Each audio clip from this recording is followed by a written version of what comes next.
Sunday, 'cause it's the first day, yeah. Take it easy with the rebel.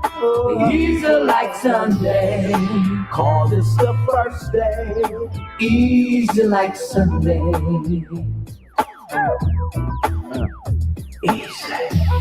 Easy with the rebel, it's Sunday. How long do you think you will last? If you try and go living in the past, your future is right now. The rebel will prove it to you somehow. Today's about you. Yesterday forgot you. It's moving way too fast. That's why it didn't last. We got a chance to make it right. Let's make it real right. Let the rebel slow it down. Turn it all around and take it easy with the rebel. Easy like Sunday, 'cause it's the first day, yeah. Take it easy, easy like Sunday, 'cause it's the first day. Easy like Sunday. Oh, Easy. It's Sunday. Easy like Sunday, yeah. Easy like Sunday. Easy like Sunday. Easy like Sunday, yeah. easy like Sunday. Easy like Sunday.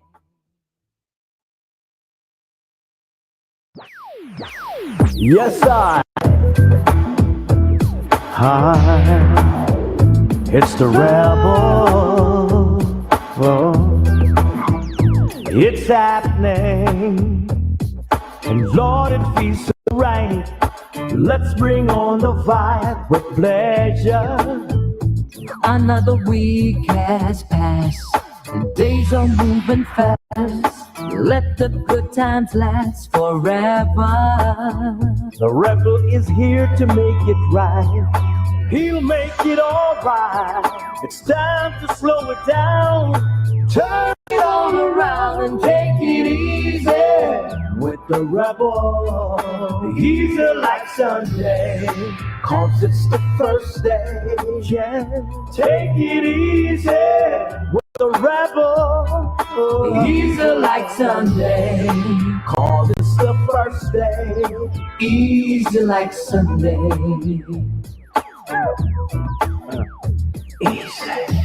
Easy with the rebel, it's Sunday.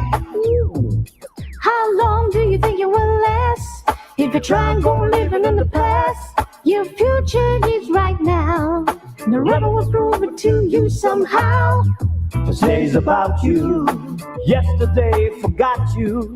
It's moving way too fast. That's why it didn't last. We got a chance to make it right. Let's make it real right. Let the rebel slow it down. Turn it all around and take it easy with the rebel. Easy like Sunday, 'cause it's the first day, yeah. Take it easy like Sunday, 'cause it's the first day. Easy like Sunday. Oh, It's Sunday. Easy like Sunday, yeah.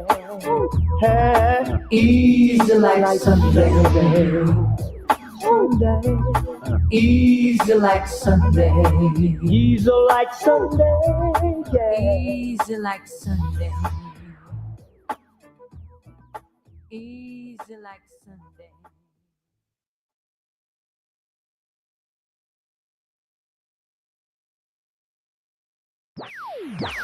Yes, it's the rebel. Oh, it's happening, and Lord, it feels so right. Let's bring on the vibe with pleasure. Another week has passed, and days are moving fast. Let the good times last forever. The rebel is here to make it right. He'll make it all right. It's time to slow it down. Turn it all around and take it easy. With the rebel, easy like Sunday. 'Cause it's the first day, yeah. Take it easy with the rebel. Easy like Sunday. 'Cause it's the first day. Easy like Sunday.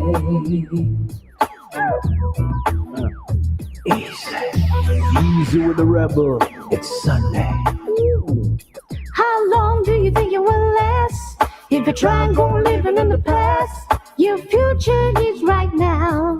The rebel will prove it to you somehow. Today's about you. Yesterday forgot you. It's moving way too fast. That's why it didn't last. We got a chance to make it right. Let's make it real right. Let the rebel slow it down. Turn it all around and take it easy. With the rebel, Easy like Sunday. 'Cause it's the first day, yeah. Take it easy. Easy. Easy like Sunday.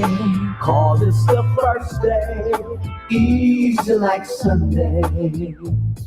Oh. Easy. It's Sunday. Easy like Sunday. Yeah. Easy like Sunday. Easy like Sunday. Easy like Sunday. Yeah. Easy like Sunday. Easy like Sunday.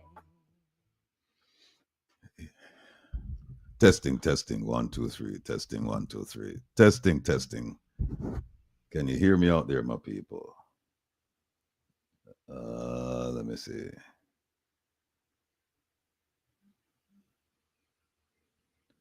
All right, I can't see one of the chat. The Reggae Global chat. I can't see that, but I can see the StreamYard chat. So, Kevin, if you're listening to me, I can't see that one there. But anyway, good afternoon, good morning, good evening, good night, wherever you are. Welcome to Easy as Sunday with the Rebel. Today, we started playing out some music, but that's not the focus today. The focus today is ATIs, access to information. But before we get into that, let me just say, Unstoppable Josh, big up yourself, welcome. Kev 1876, Patel, good afternoon. So Falmouth Girl 12, blessing. Dorrit, we up there. Vernal, yeah, thanks for listening all the way from the UK. Lorene, good afternoon. Sherrock Promotion, Sunday blessings. Paulette Phillip, good afternoon to you. Flex, still so. Oh, Lorene says she loved the music. Merlene Fid, yeah, good afternoon. And Jack, Pamela Brown. You know the thing on Jack? I'm functioning now on like about, oh, asleep, man. Charmaine Francis Thorning, good afternoon. Yes, indeed. Loud and clear. Oh, everybody can hear me, right? Oh, Robert Montague. Okay. D. Marie. Okay. Master. Ike 6. Rex Coley. Ekron. Lynn V. Linden Green. Blessings, everyone. One and all. Now listen. This thing about ATIs, it's a very, very significant topic. By the way, let me just say, big up to all of the people who showed up yesterday at our location in Brooklyn. It was a magnificent event. And I think it's something we're going to explore further, where we can actually do a program on the street. When I say on the street, you know what I mean, away from the comfort of home, where you can actually meet people, talk to people, and you can also do the program. And it was great meeting all of you yesterday, the ones, particularly the ones I've never met. So it was nice to put a name to the face. And we had a nice crowd. Of course, the information, we hope it was educational, and we got some feedback, very good feedback yesterday, as a matter of fact. And we're going to continue, because this school bus thing here, I think, is one of the biggest, most blatant, some people would call it doggery, some people would call it corruption, some people would call it kleptocracy, but call it what you will. It wasn't in the best interest of the Jamaican people, particularly the students. And we have more. We have lots more. So there will be, we have done 3 parts already. We'll do a part 4 this coming Saturday. And I must tell you that there are people in the Prime Minister's circle very, very concerned about what's going on, because they've said to me that this is too blatant.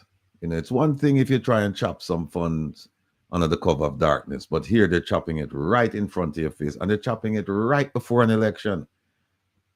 And this is not coming from the opposition, you know, this is people within the ruling party. And that's very telling. That's very telling. There's a person, won't call any names, but well-known, part of the Prime Minister's circle, and he said, look, there's no way we're going to win this election. I said, look, I don't want to hear about the election. I just want to hear about doing right for the Jamaican people. That's all I want to hear about. Oh, Vernal, you want to come to the UK? All right, we can line that up. We can line it up. Well, I tell you what, Vernal, since you come up with the idea, let's talk and let's see if we can make it work. I haven't been to the UK now in several years. I used to pass through at least twice a year. So let's see if we can make it work. All right. Now, here's what we're going to do now. We're going to touch on the access to information. Now, before I can show you any examples, I think what we ought to do is go through the law itself, and I can point out specific provisions that you will face when you file your ATIs. And I'm always here to assist you to the best of my ability. And just keep in mind, everything I'm telling you is based on my personal experience. It's things that I've done, I've tried, I've failed, I've got up, I've tried, I've succeeded. So it's not something that somebody actually schooled me on or I read a book. I just went to the law itself and tried to make my requests in compliance. And then I learned over the years about what is accepted, what is not accepted, and how you can actually bend some of the rules. Don't break them, just bend them, or to hurdle the problems in front of you. Deborah Cohen, I'm holding you to that. All right, hold me to it. Hold me to it. All right, here we go. Let me put it up, people. Oh, by the way, we will be joined shortly by our friend JC. She's at a function right now. I asked her to join us because she's knowledgeable about this topic, not just from the legal standpoint, but also from the standpoint of filing these things and knowing how to ask, when to ask, who to ask, all of that. So she should be joining us at the top of the hour. But if she doesn't, just know that she's in a meeting right now and she's not here. She's probably unable to break away. But we'll continue. Here we go. This is it right here. And I'm just going to walk you through some of the provisions. This is bothersome. Every time I see this, let me just draw from a highlight there. All right. this is just bothersome. Every time I see this section, right, this, be it enacted by the Queen's most excellent majesty, it's troubling, but that's the system we work under. And this thing came into existence in 2002. And here it is. It is to government accountability, transparency, and public participation in national decision making. You can just rule out numbers, rule out letter C. They're not going to get you, they don't want you to participate in any national decision making. You see, now we have the referendum that's on the horizon. And if you notice how they went about it for the constitutional amendment, they just like chuck it down people's throat. There's no real public participation that they want you to be involved in terms of making national decisions. So C is opaque. C is just a pie in the sky thing. C is just something that they just put there, but don't ever believe that they're going to want, that the purpose of this is so that you can participate in national decision making. Focus on the first two, government accountability and transparency. And believe me, you're going to have your problems with those two. Don't worry about C. C, you have to use a different avenue for that. Now, look at the green highlighted. Oh, wait a minute. Maybe you guys can't see it. Hold on.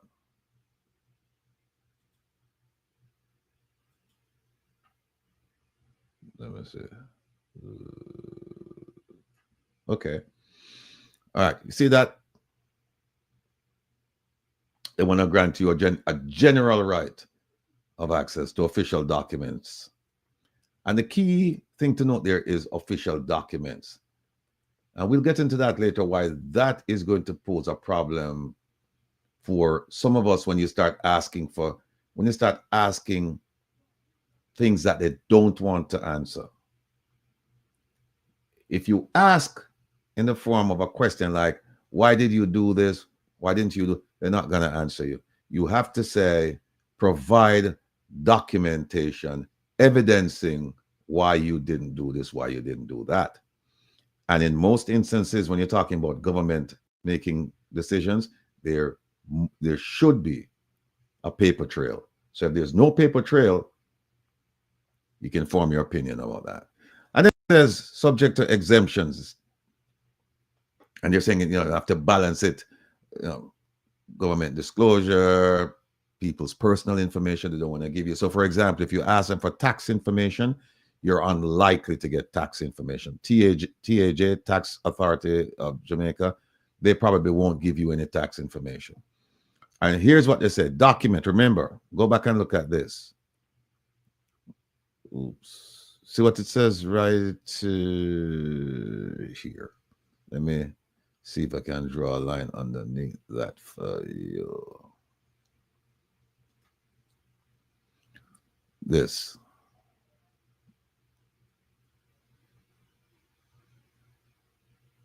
Okay, let me see if it come up. All right, it doesn't. Hold on. Okay, there it is. All right. Kevin, bring me back there.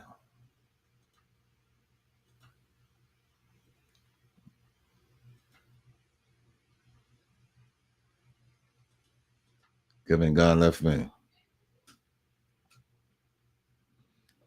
Hold on.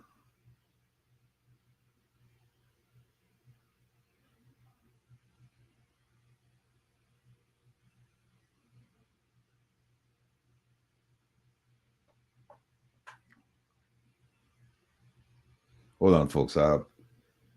Kevin, I'll try to bring me back because I can't see any of you. Big up yourself, Vernal. Vernal sent the day when we have nobody. And now I have all of you here. The Vernal, you could have said you could have said you were with me when I was nobody, and then now I'm a kind of somebody. So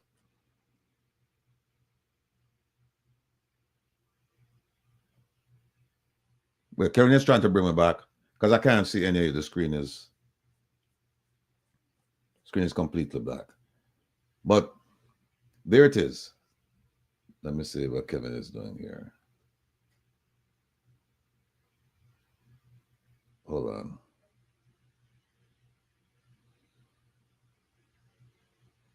Ugh. All right. Let me just continue.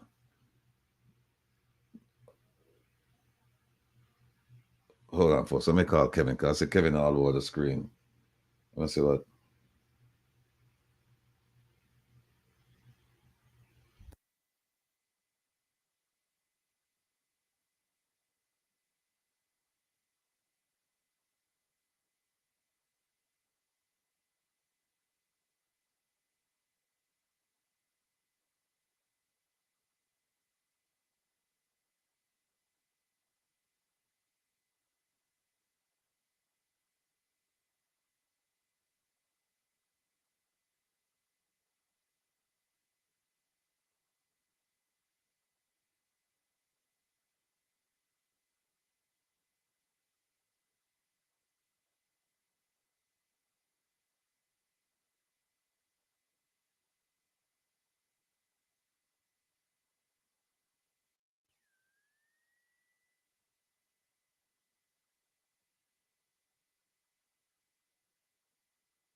Let me just say from the Reggae Global side, please forgive me. My apologies. I didn't look over there because it's a small screen. The YouTube screen is a much larger screen.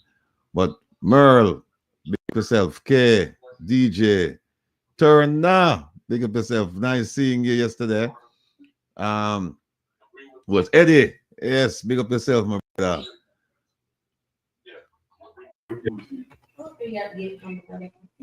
Yeah, and then bring the food here, which is pretty. And like so, the restaurant, we go to this thing where we go in New York. The restaurant will tell you how many stars are available. Yeah. When you're walking through the thing, yeah, and you're walking past at the restroom, my added to the stage. 4 stars available, 10 stars available. Just like when you go to like parking structure. All right. That's in the international. Yeah, I noticed. Well,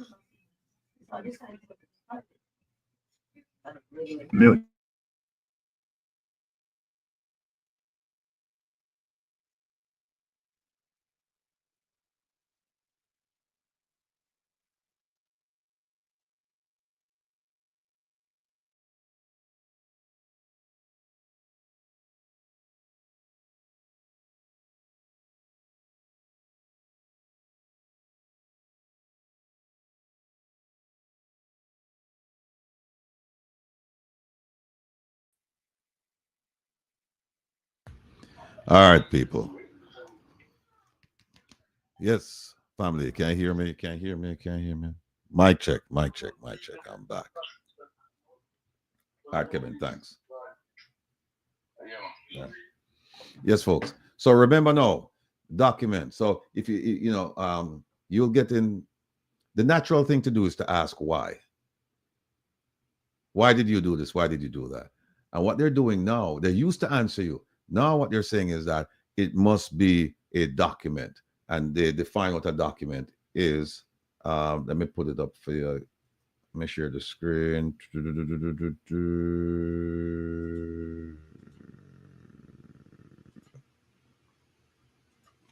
There it is.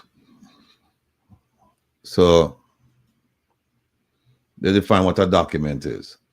And it's map, graph, drawing, plan, photograph, disc, film. So if you ask a question, some of them, they'll come back to you and say, well, that's not a document. Phrase your question. Phrase your request properly. That's what some of them will come back and tell you. And they're right. And they're right because the way the statute was drafted. it doesn't provide for you to ask questions. It provides you to make requests for documents, and see, they'll tell you what the documents are.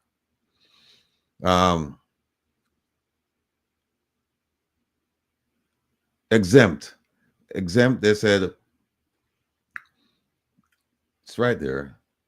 A document by which virtue of any provision of Part 3 is exempt from disclosure. And further on, they'll tell you what the exemptions are. So those documents they won't provide to you. But there's a way that you can actually get part of those documents. We'll get to that. And it must be an official document. So it's a document held by a public authority with its functions. So sometimes they'll have a document, but it's not connected to their function. So they'll just say, some of them will just tell you that they don't have the document. They have the document, but it's not a document that came as a result of their official function. You know, it might be something that somebody passed to them on a personal level, and so they won't give that to you. So let's just skip some of these definition.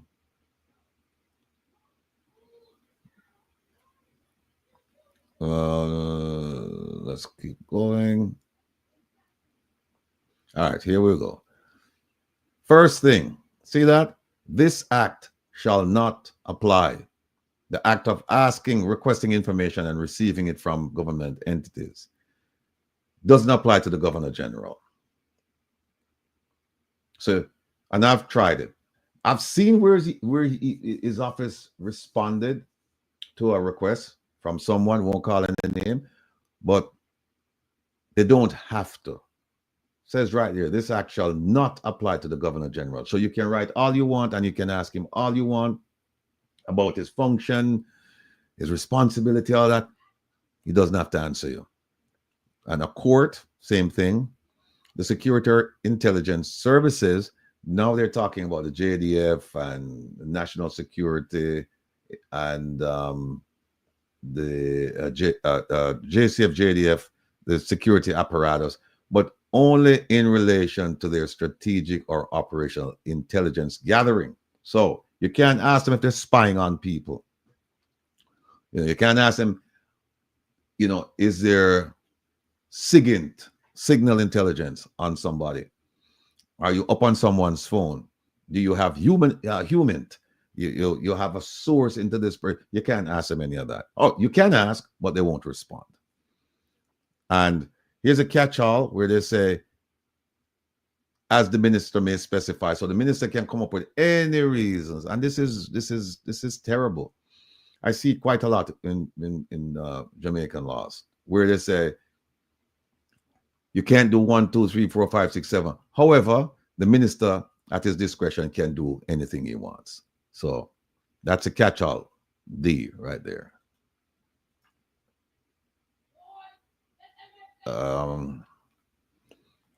I see right there to security or intelligence services mean the JCF, the red bag, blue bag police, rural police, and the JDF. They didn't put there are some intelligence services that are not listed there. And the question is this applicable to them? We don't know. So 6, you can, and it says every person, and just keep in mind that the ATI, anyone can file an ATI. You don't have to be Jamaican. You don't have to live in Jamaica. You can live anywhere in the world, planet Mars, and you send your request in, and they have to respond to you. Now, when I say respond to you, it doesn't mean that they're going to give you the answer or give you the documents you're looking for, but they have to respond acknowledging receipt of your request. And then there are some other things they have to do.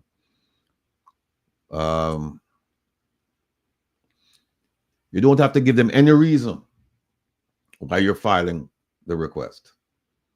You can just, they have a form. I personally would advise against using that form. There is no need for it. I've gone through the form, and it's just, it's a whole lot of, it's a whole lot of, it's challenging to fill out the form. That's the first thing. They're asking for things that I don't think they need to know about you. easiest way to do it is you can go to JAMP's website, or you can do it yourself. And when you do it yourself, you can just send an email, and all you have to say is, under the ATI Act, I request the following documents. That's it. No reason. None required. Don't give them any. And sometimes there's information that's in the public domain, and you ask them, and so they'll tell you that we don't need to give it to you. Instead of just putting the link and just giving it to you, they'll go through a whole explanation, and they'll tell you that it's over someplace else, and then you have to go there and look at it yourself. Here it is right here, number 7. No, beautiful day. You're seeing contact me yet. Number 7, if here's how you apply. You can do it in writing, telephone, or any other means. Sometimes they try to channel you, depending on who you talk to. They'll try to channel you to the form, the official form. I didn't put it up because that's another conversation. All I'm telling you is that, trust me on this, don't use the form. Just simply get the address, and you just say, I request the following information under the ATI Act. 1. Or I request the following documents under the ATI Act. 1, 2, 3, 4, and that's it. Don't do it by telephone, because if you do it by telephone, it didn't happen. Make sure it's done in writing. Now, here's what, this is important. Once you send that in, they have to acknowledge receipt. See, B, acknowledge receipt of every application in the prescribed manner. They have to say, we are in receipt of your request. Within 30 days, they have to tell you that. So, and then what they'll do is, within 30 days, and you've heard me say it before, within 30 days, they have to do 1, acknowledge that they've received your request. 2, provide you with that information. Or tell you that they're not going to give it to you and tell you why, saying that it's restricted. Or 3, they say, look, we can't get this information to you in time, and so we're going to need an additional 30 days. So keep the timelines in mind. They must, under the law, they must acknowledge receipt within 30 days. And also within that 30-day period, they have to tell you that we don't, they have to give you the information, or say we're not giving it to you, or say we need more time to give it to you. And that more time is 30 days. So they have a maximum of 60 days within which to respond. The question is, what if they don't respond? Then there are a couple of things you can do. You can go to the head of the agency, or you can go to the tribunal. And that's all this is saying. I just condensed it for you.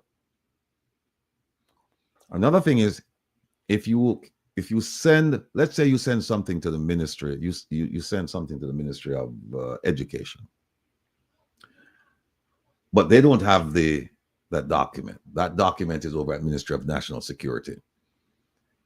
The way the rules are set up, the Ministry of Education is supposed to forward your request to the Ministry of National Security and loop you in. They're supposed to tell you, and they're supposed to show you when well, sometimes they'll show you a document that they've sent over, and sometimes they'll just write it in a narrative form saying, we have sent your request over to the appropriate ministry. But they're supposed to do it. What they're not supposed to do is come back to you and say, well, we don't have that information, and so you have to go find someplace. You have to go find it yourself. They're not supposed to do that. And if they do that, you can quote Provision 8. Says, where an application is made to a public authority for an official document which is held by another public authority, or the subject matter of which is more closely connected with the functions of another public authority, meaning that they don't have it, it's somewhere else, here's what they should do. The first mentioned public authority, meaning the person you sent the information to, they shall transfer the application or such part of it that as may be appropriate to that other public authority and shall inform you immediately of the transfer. They normally don't do it immediately. Sometimes they don't do it, but you need to hold their feet to the fire because sometimes they don't even know the law themselves, and other times they know and you're playing games. But you need to let them know that you know exactly what you're doing. Oh, by the way, I see we're joined here by JC. So let me bring her in. All right, let me move this. JC, welcome, welcome, welcome. And thank you for taking time out of your busy schedule on a Sunday to join us for. Oh man.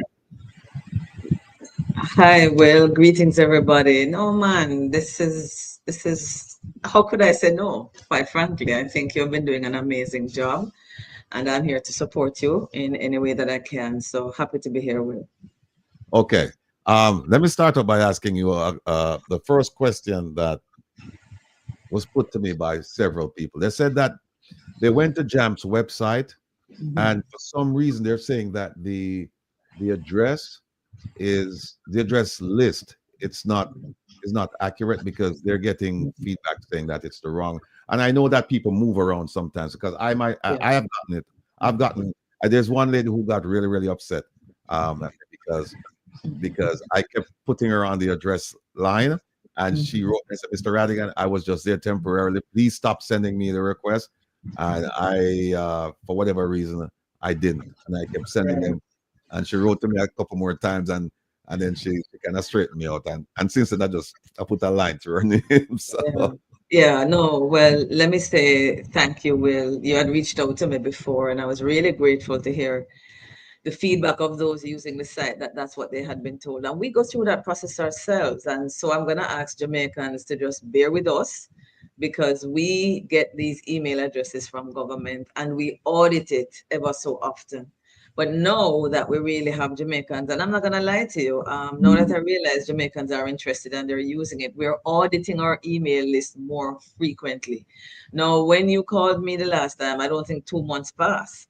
We got a fresh list from the Access to Information unit. So just to let the listeners know, let your subscribers know that we are not operating on our own. When you run into difficulty, when we'll run into that difficulty, I mean, let's say that lady, as she said, get a little bringle, and he needed to find out what to do. And let's say he didn't think of reaching out to JAMP. There's an Access to Information unit that exists under the Office of the Prime Minister.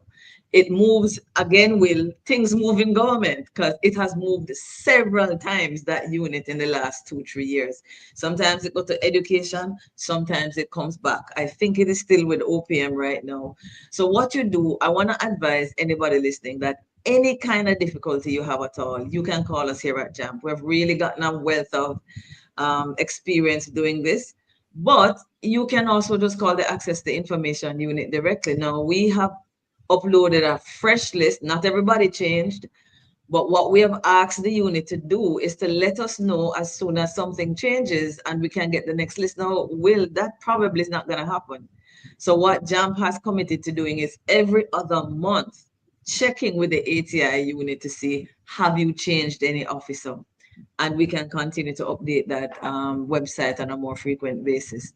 That's the best we can do because we can't do anything more than that. Government is not going to proactively just tell us if somebody down at Ministry of Education change. The Ministry of Education not going to send out something to JAMP, but the ATI unit has committed to. They might not. So we are committing to every other month checking with them to see and to keep it up to date. So I would really want to know how recent a problem that was because we have recently refreshed the entire database.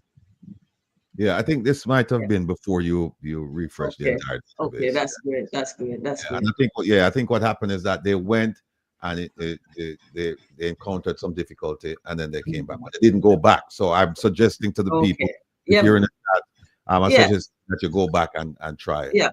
Again, don't give up. This is too important for us to find one obstacle and we say, boy, I can't bother. Try again, folks. And we're here just in case we can help. All right.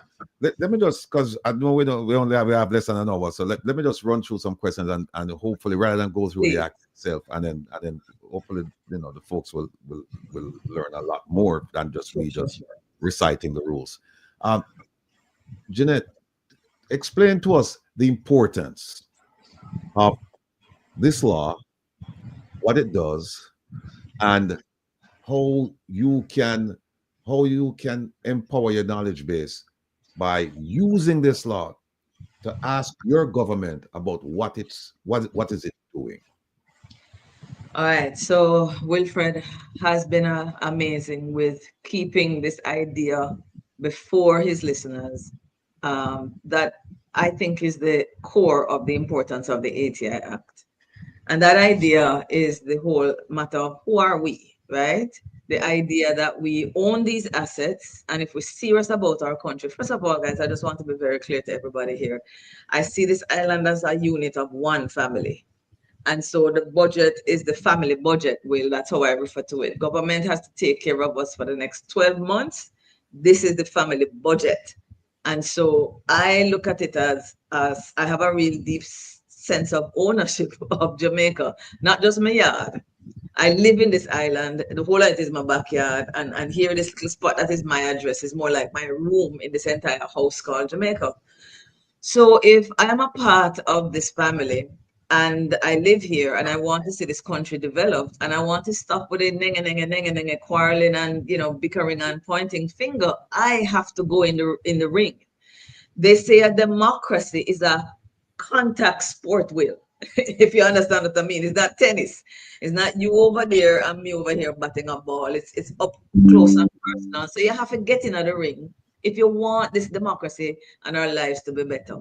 And one of the ways, I would say the only way that we are going to see the Jamaica that we're dreaming of is if we get involved. And this legislation is the legislation that enables a citizen to get involved and to operate in their real identity of owner, financier, and employer. The legislation. So right now, I'm in office. And if I come in tomorrow morning and the team is here, I walk in and I ask questions, Will, I'm going to get an answer. Why? Everybody knows that Ms. Calder is in charge, right? They're very clear that they work for JAMP. I work for JAMP, but they understand that I'm in charge. Now, I come to check in on the things that they have to get done. They must answer me. So it's easy for me to come into the office because it's a physical building and ask questions, get answers, hold people to account. Now, Jamaica, they always say, is also a company. The government is running this company called Jamaica. But let's be honest, guys, though we are really the real owners of these assets, and though it's we financing every single thing they're doing, and though it's we paying the salary, it's not as easy to wake up tomorrow morning, Monday, with some questions you have for government and get the answers. But this legislation is what enables you to walk through the corridors and ask the questions of your employees, and it compels them to answer you. So that is what I would say. If I came out of this office now and go back, heading back to my yard, and I go and stop for some dinner on the way, because Will take up my time. I couldn't cook today, right? So I'm going to go stop for Sovereign and get some food. Anybody in the food court that I go to, I say, you have any questions you have for government? You have anything on your heart you want to know? I guarantee you 8 out of 10 people going to tell me, yeah. But I guarantee you 8 out of 10 people don't know that in this country, there's a legislation that says they have to give you that answer. No.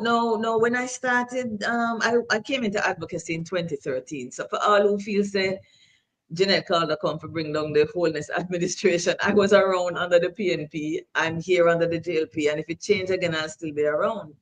But Will, it was in 2016 I learned about ATI, and people tell me, said, "I nah answer you, Jeanette."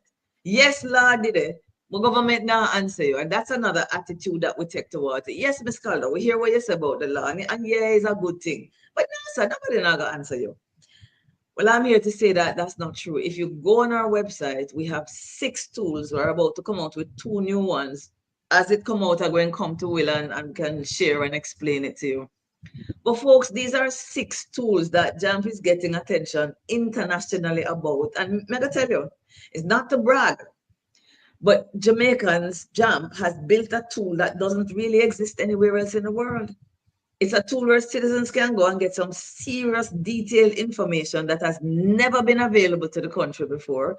So though the Andrew Holness government have a problem with transparency sometimes, there are some places it's doing well. So you tell me that the ATI Act can't work if for the first time in the history of this country, you can go to JAMP's website and look at what? 179,000 contracts, details about who get it, when they get it, yeah? You can go to our website, and for the first time, Will, in the history of this country, you can get some details from the budget, the way we have presented it, that citizens have never had access to it before. If Will asks me this afternoon, Jeanette, how much we're going to spend on envelopes, I can tell him. Will, nobody used to know that before. It's that level of detail. Where did I get this information from, Will? I asked for it. I asked the government, and the printed document in the PDF, or what you can go and download and call the budget, don't have these details in it.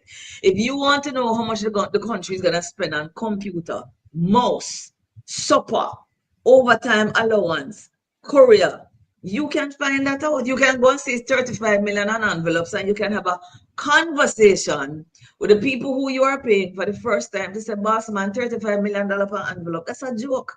Una can do better than that. You couldn't do it before. So I'm only saying that to say, all the tools that we have built, we built it on the basis of the fact that the ATI Act can work, and it does work. Has it been flawless? No. We get about 85% of our ATI Acts responded to. So Wilfred is not all of them. But have we done enough to get a lot of answers we need, to provide a lot of information, to advocate, to lobby government? Yes, we have. So JAMP's attitude is, if I'm going to get almost 90% of my questions answered, it's worth using this legislation to move Jamaica ahead. That's how I would answer that question.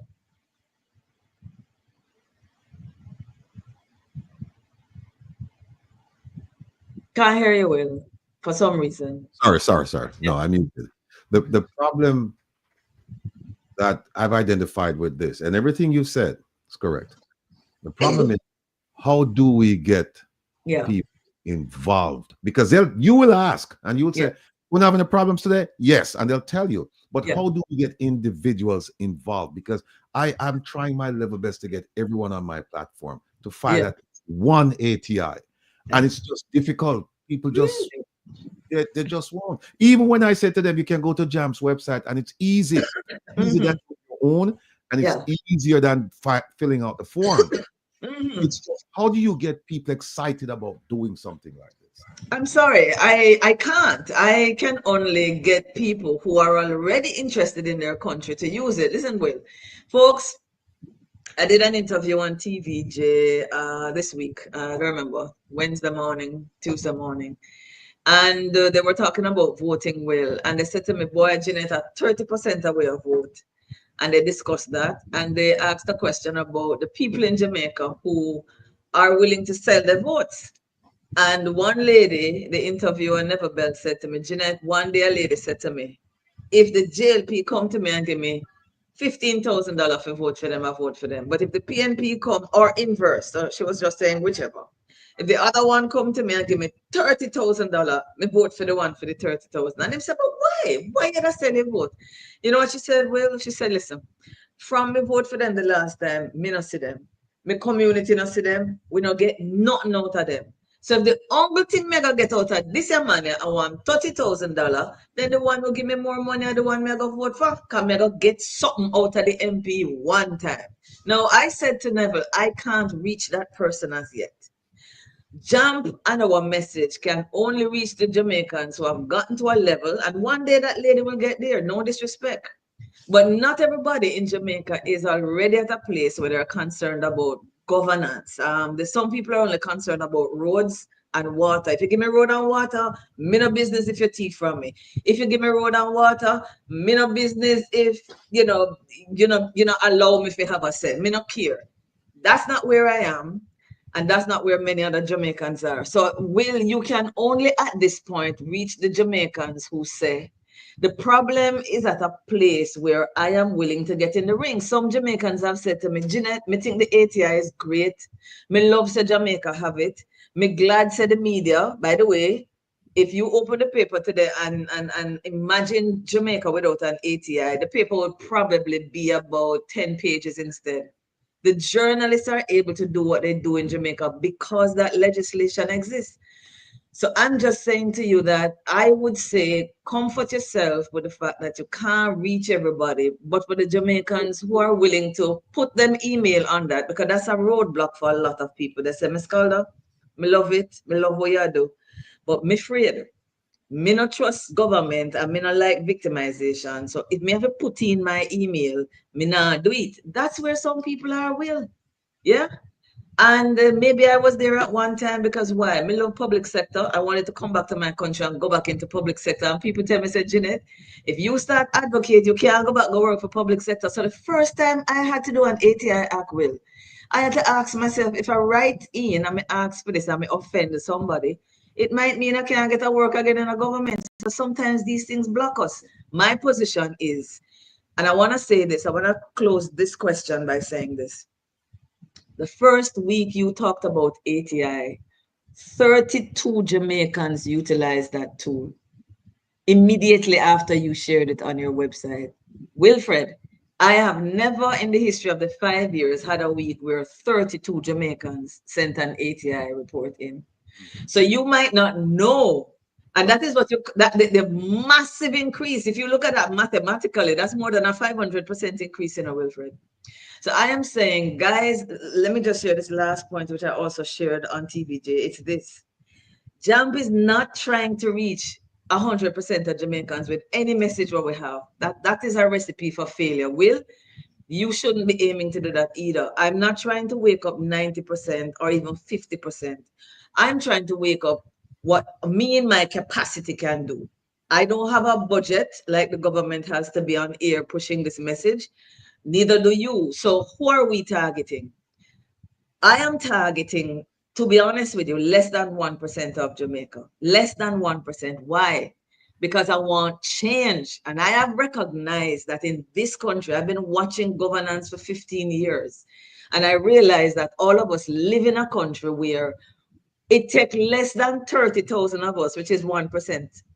It takes less than 15,000 of us, which is 0.5%, for the government of Jamaica to change its mind about something, for the parliament to change its mind about something. And a simple example was in about 2020, I think, the Andrew Holness administration decided to change something on this act. I don't know if folks know, but Will might have told you already that there are exemptions. And one of the exemptions, meaning this is something you cannot get information on, is cabinet decisions. And I support that.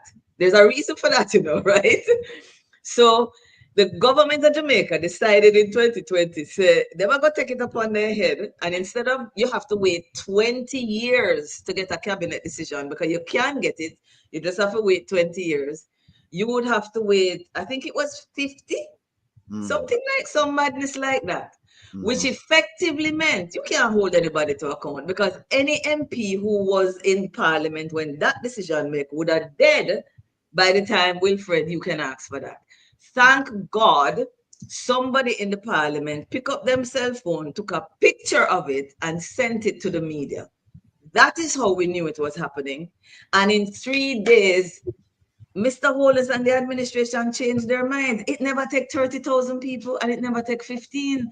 So what I'm saying, Wilfred, is I am being realistic about two things. I can't reach everybody. And if I could reach everybody, not everybody is where you and I and your listeners are.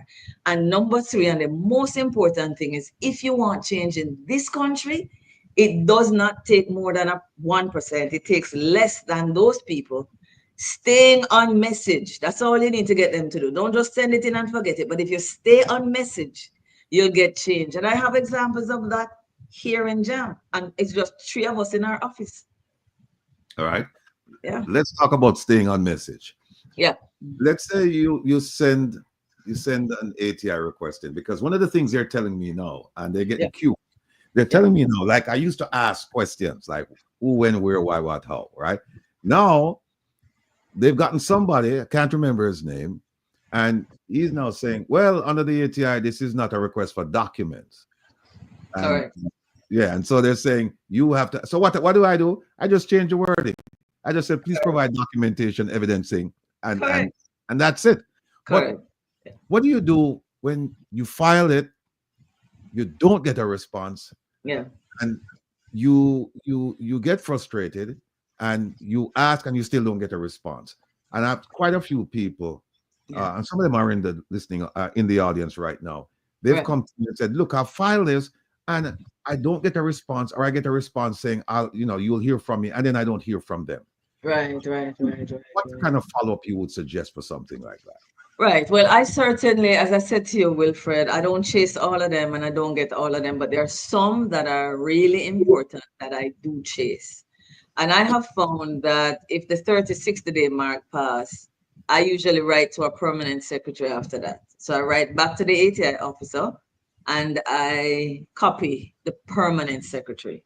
Again, you might say, boy, Jeanette, we don't know where they emailed it. JAMP's website. All right. More than likely you can get it there. But how do we get it? We call and we ask for it. You just call and you ask for the permanent secretary's email, or you ask for their executive assistant's email. Usually, Wilfred, once I get the permanent secretary involved, it brings the information that I need. I know of one case that I have where the PS herself seems to be trying and I cannot get anything. I intend to do what the law says I'm to do next. So what that law says, you can send it to the ATI unit first. I have to be honest with you, that does not usually make a big difference. So I usually copy the ATI unit so that they're aware that I have a problem, but I'm sending it to the PS. Usually I get it at that time. Rarely I don't. I can only think of once when that hasn't happened. But what the law says is if the permanent secretary also is not minded to assist you, then you can actually write in under the law for an appeal.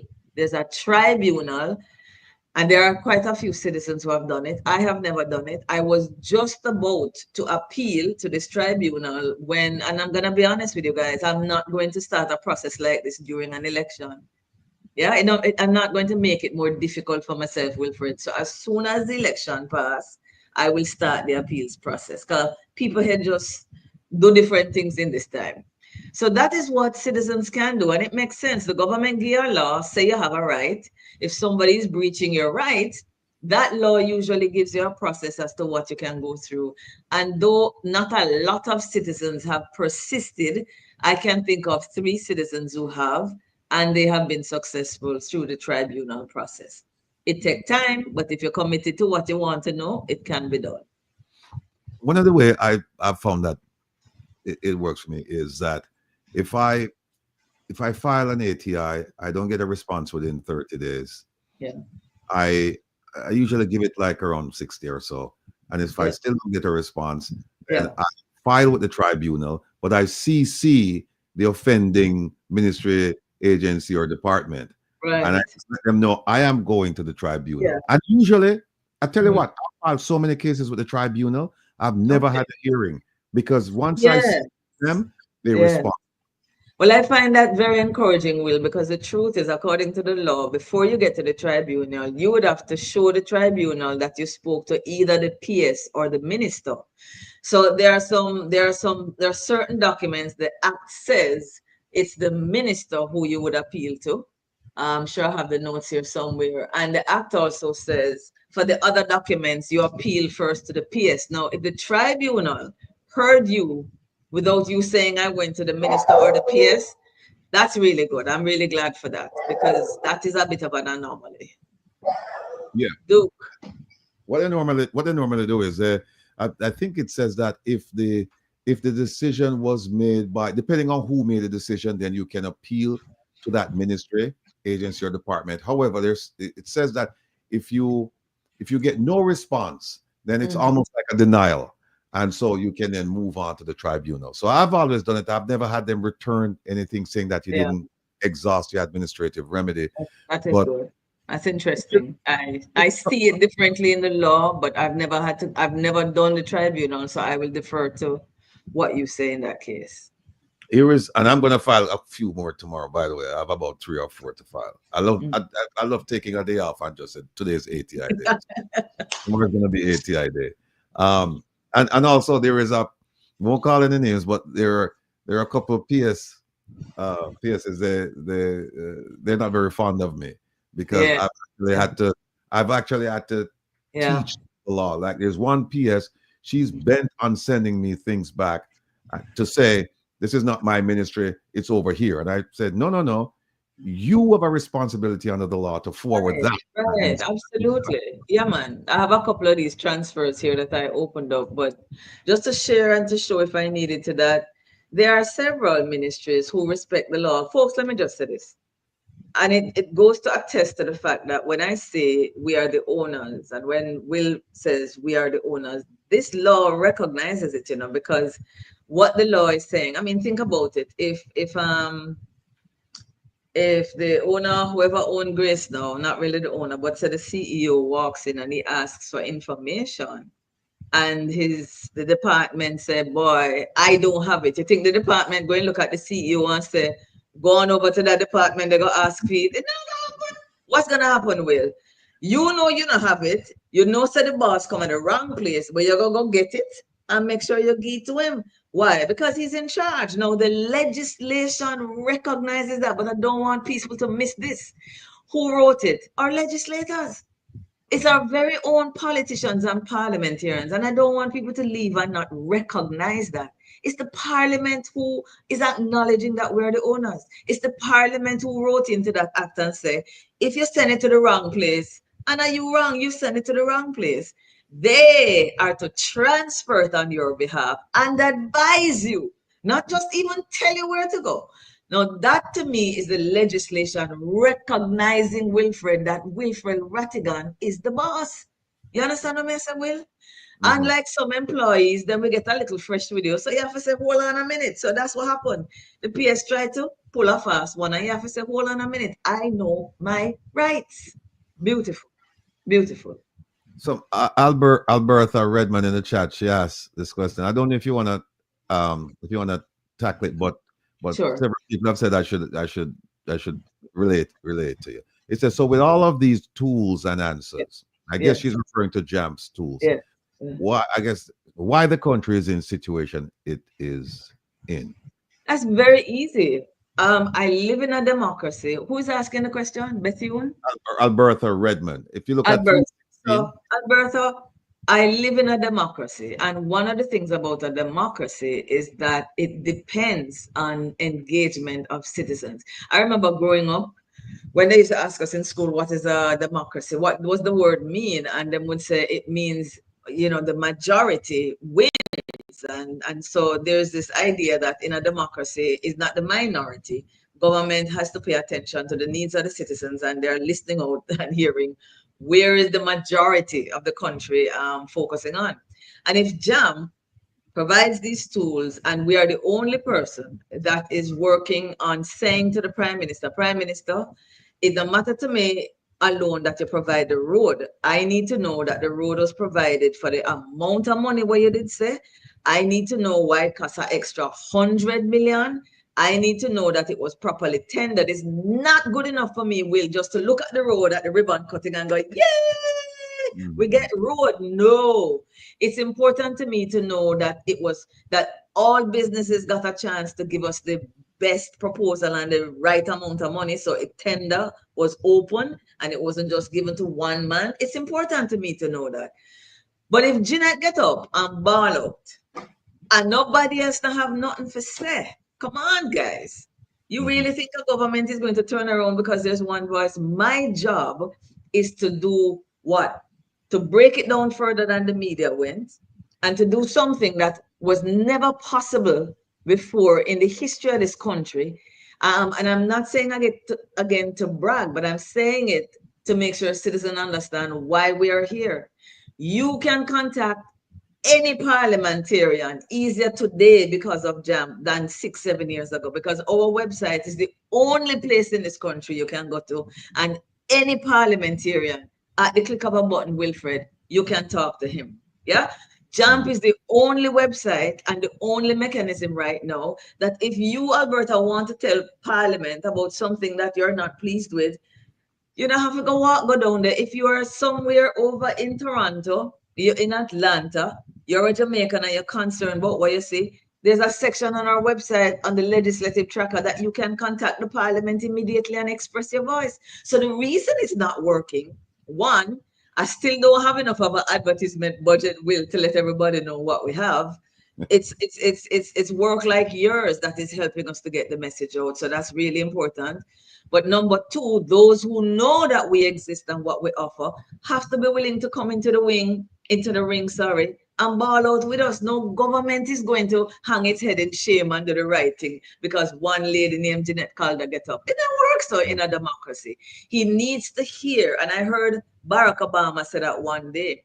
I was going to work. It was, I think at the time, Breakfast Club in the morning, and somebody was quoting Obama and said, Obama said, sometimes I want to do the right thing, but you must remember, a politician always needs to know when he goes out on a limb that there are people out there saying, I back you.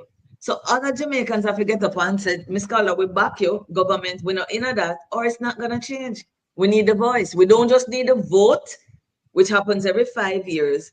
We need a voice in between, Will, which is what you are doing, which is what I am doing. And I'm telling you, Jamaica, there are enough examples out there to show that when Jamaicans lean in, we get the Parliament responding. That's a great thing. So that's the answer, Alberta. We need more Jamaicans. You know what? I'm kind of surprised that I'm actually happy about the number of people tuning in because I wasn't expecting this many people to jump on the platform. But how many people are on? We have over 600 devices on right now. Fantastic. And let me just, and then also the chat is going crazy. They are asking a whole bunch of Rosemary King, for example. She said, Miss Calder, I requested about the Cuban nurses, and up to now they haven't provided me with any responses. I've sent follow-up emails, nothing today. It's next. Good. Get in touch with me tomorrow. Rosemary, you hear that? Get in touch with us tomorrow. All right. And another way we can deal with this, Wilfred, and citizens, listen to me and listen to me very carefully.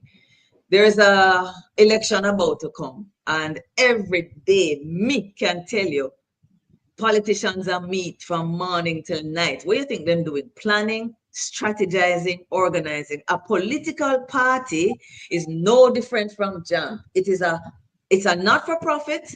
Yeah, it's a private organization. And these are citizens who come together and say, we want power.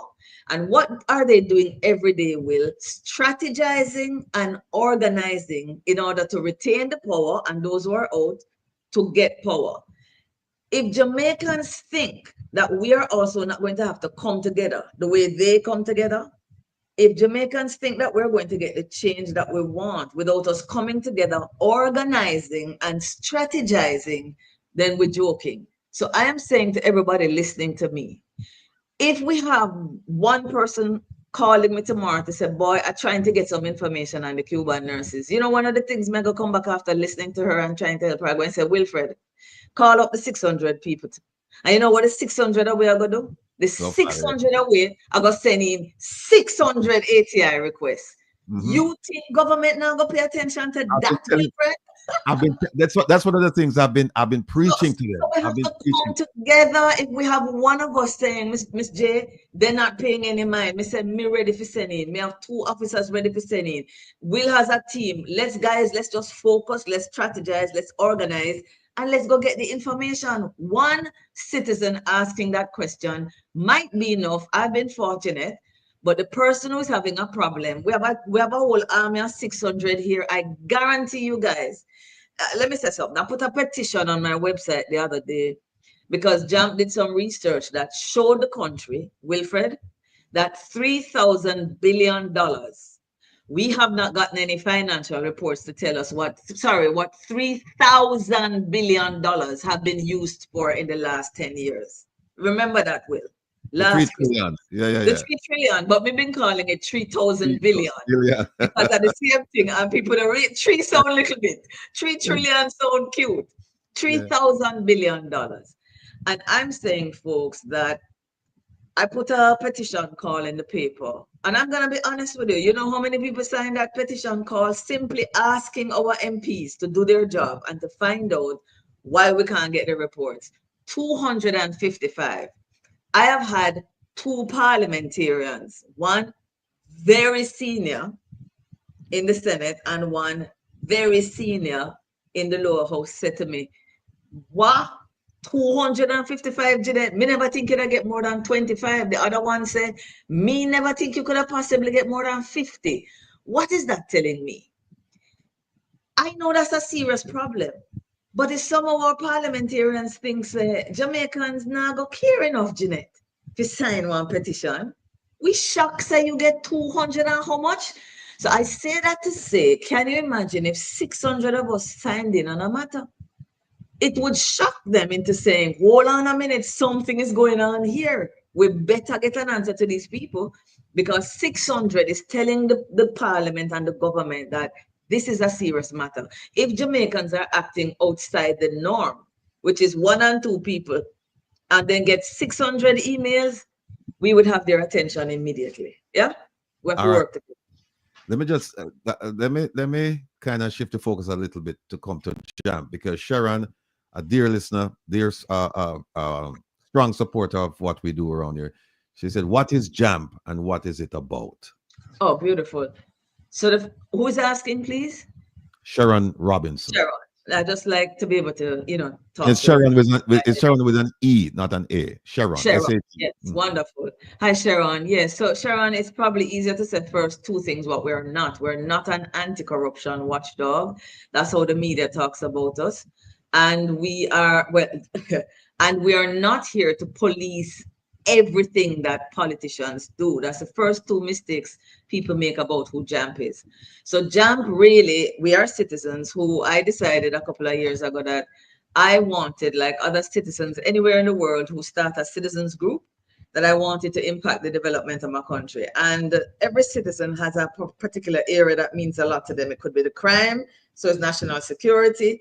Maybe you had a family member go through a hard time in a hospital, so you become dedicated to changing the health system, whatever.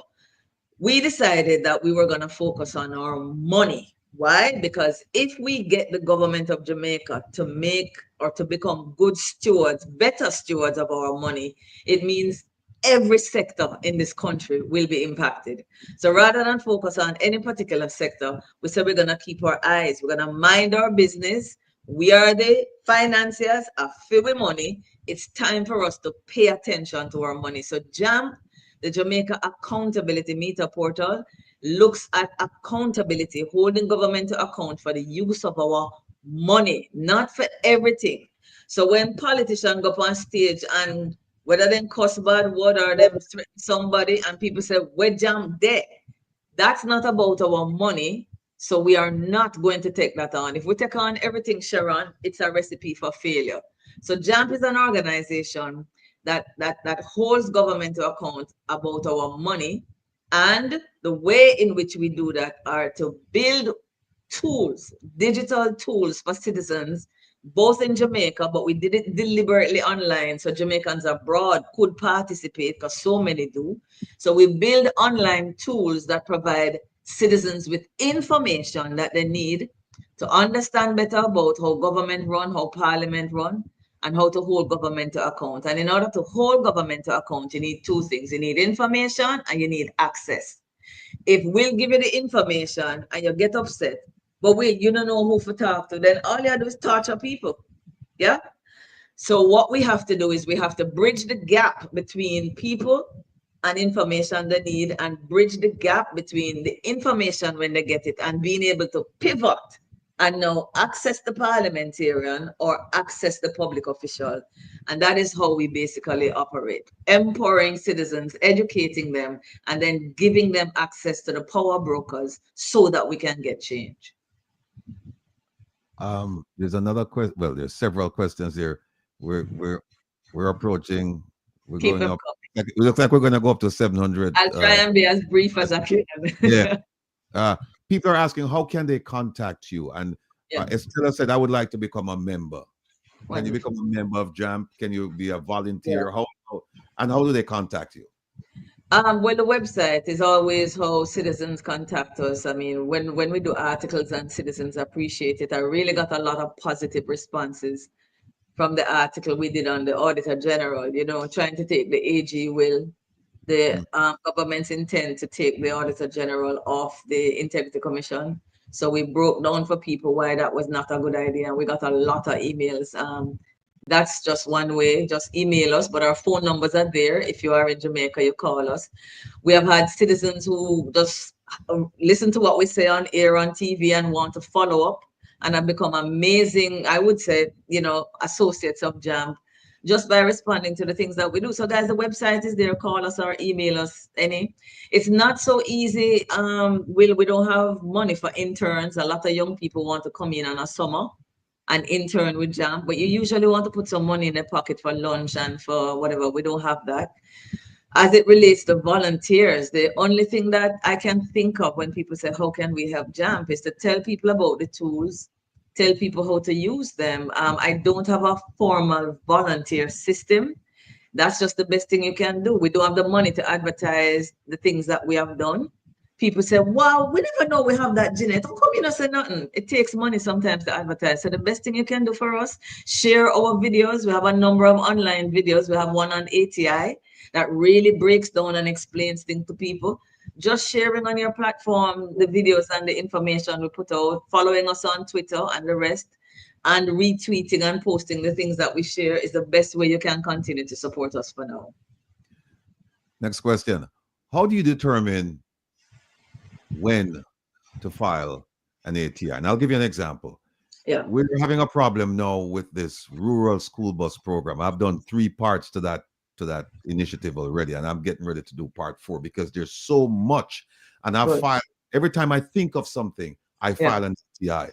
And now I know I probably won't get a response. So it looks like it's probably going to end up going to the tribunal because, for example, I read where in that ministry, the person responsible for procurement is the chief technical director for corporate services, not the minister. And that person reports to the permanent secretary. But I've heard the minister said, no, I'm me in charge of this, I'm me do this, I'm me do that. And I'm saying, but wait a minute. It would be an easy way for him to say, well, the procurement was done by the PS, so go talk to the PS. But here he's admitting that he was instrumental in the process. So now I'm filing ATIs about him. So how do you determine? Is it based on an incident? Is it based on a request? How does JAMP determine when to file? It's probably easy because, as I said, because we're an organization, when you are registered with the company's office, you have to tell them what your objectives are. And there's an expectation as a not-for-profit that you're going to continue to operate within your objectives that you have set out and say we're registered to do. So we have said to the company's office is money we're focusing on. We're educating the people of Jamaica. We're focusing on accountability and we're holding government to account for our money.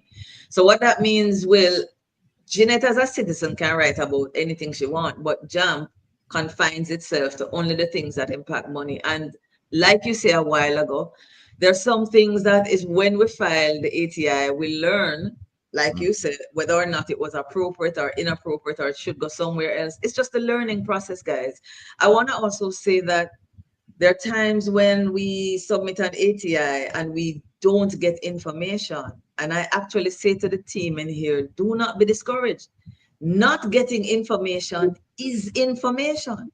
It is important for me to know that this information, I can't access it or it's not available because this is information that should be available. So what do I start to do now? Will I start to lobby for that information that we're not supposed to get? So I look at getting any kind of response from ATIs as something useful. You learn something useful when them turn around and quote that legislation to you. I want to say I learned that when it comes on to public bodies, which is really like public companies, ministers have a lot of authority, more than a permanent secretary. So it is in the process, Will, sometimes of submitting these ATIs, I learned things. I went and I read the Public Bodies Management and Accountabilities Act and the Financial Administration and Audit Act, and I realized that when it comes on to public bodies, a minister is more in charge than a permanent secretary. So these are the things you learn from doing ATIs, and you get referred to ACA and you say, wow, that's true. Not in a ministry. He's only responsible for policy in a ministry, but in a public body like a UDC, NHT, EXIM, yeah, the minister has a lot more power than we realize. Yeah. There's a statement from Mr. Jeffrey Wright. He says he's a grant writer and there are grants that can fund your work. Oh, I don't yes. want to be in touch with him if you want him to. Mr. Wright, Yeah. you can contact Miss Calder. You know, she's on the web at the via Yeah. website, and then you can Yeah. continue the conversation. Right. And Jeffrey, one of the major things, as you can hear, we need help with is the kind of grants that recognize that if we're doing this work, but citizens don't know, then it don't make sense. So finding somebody like Jeffrey who could help us to write a grant to get money for promotional work would be amazing. So Jeff, I'd love to hear from you on that. Yeah. Thanks. What is the biggest challenge you faced in terms of just filing ATIs?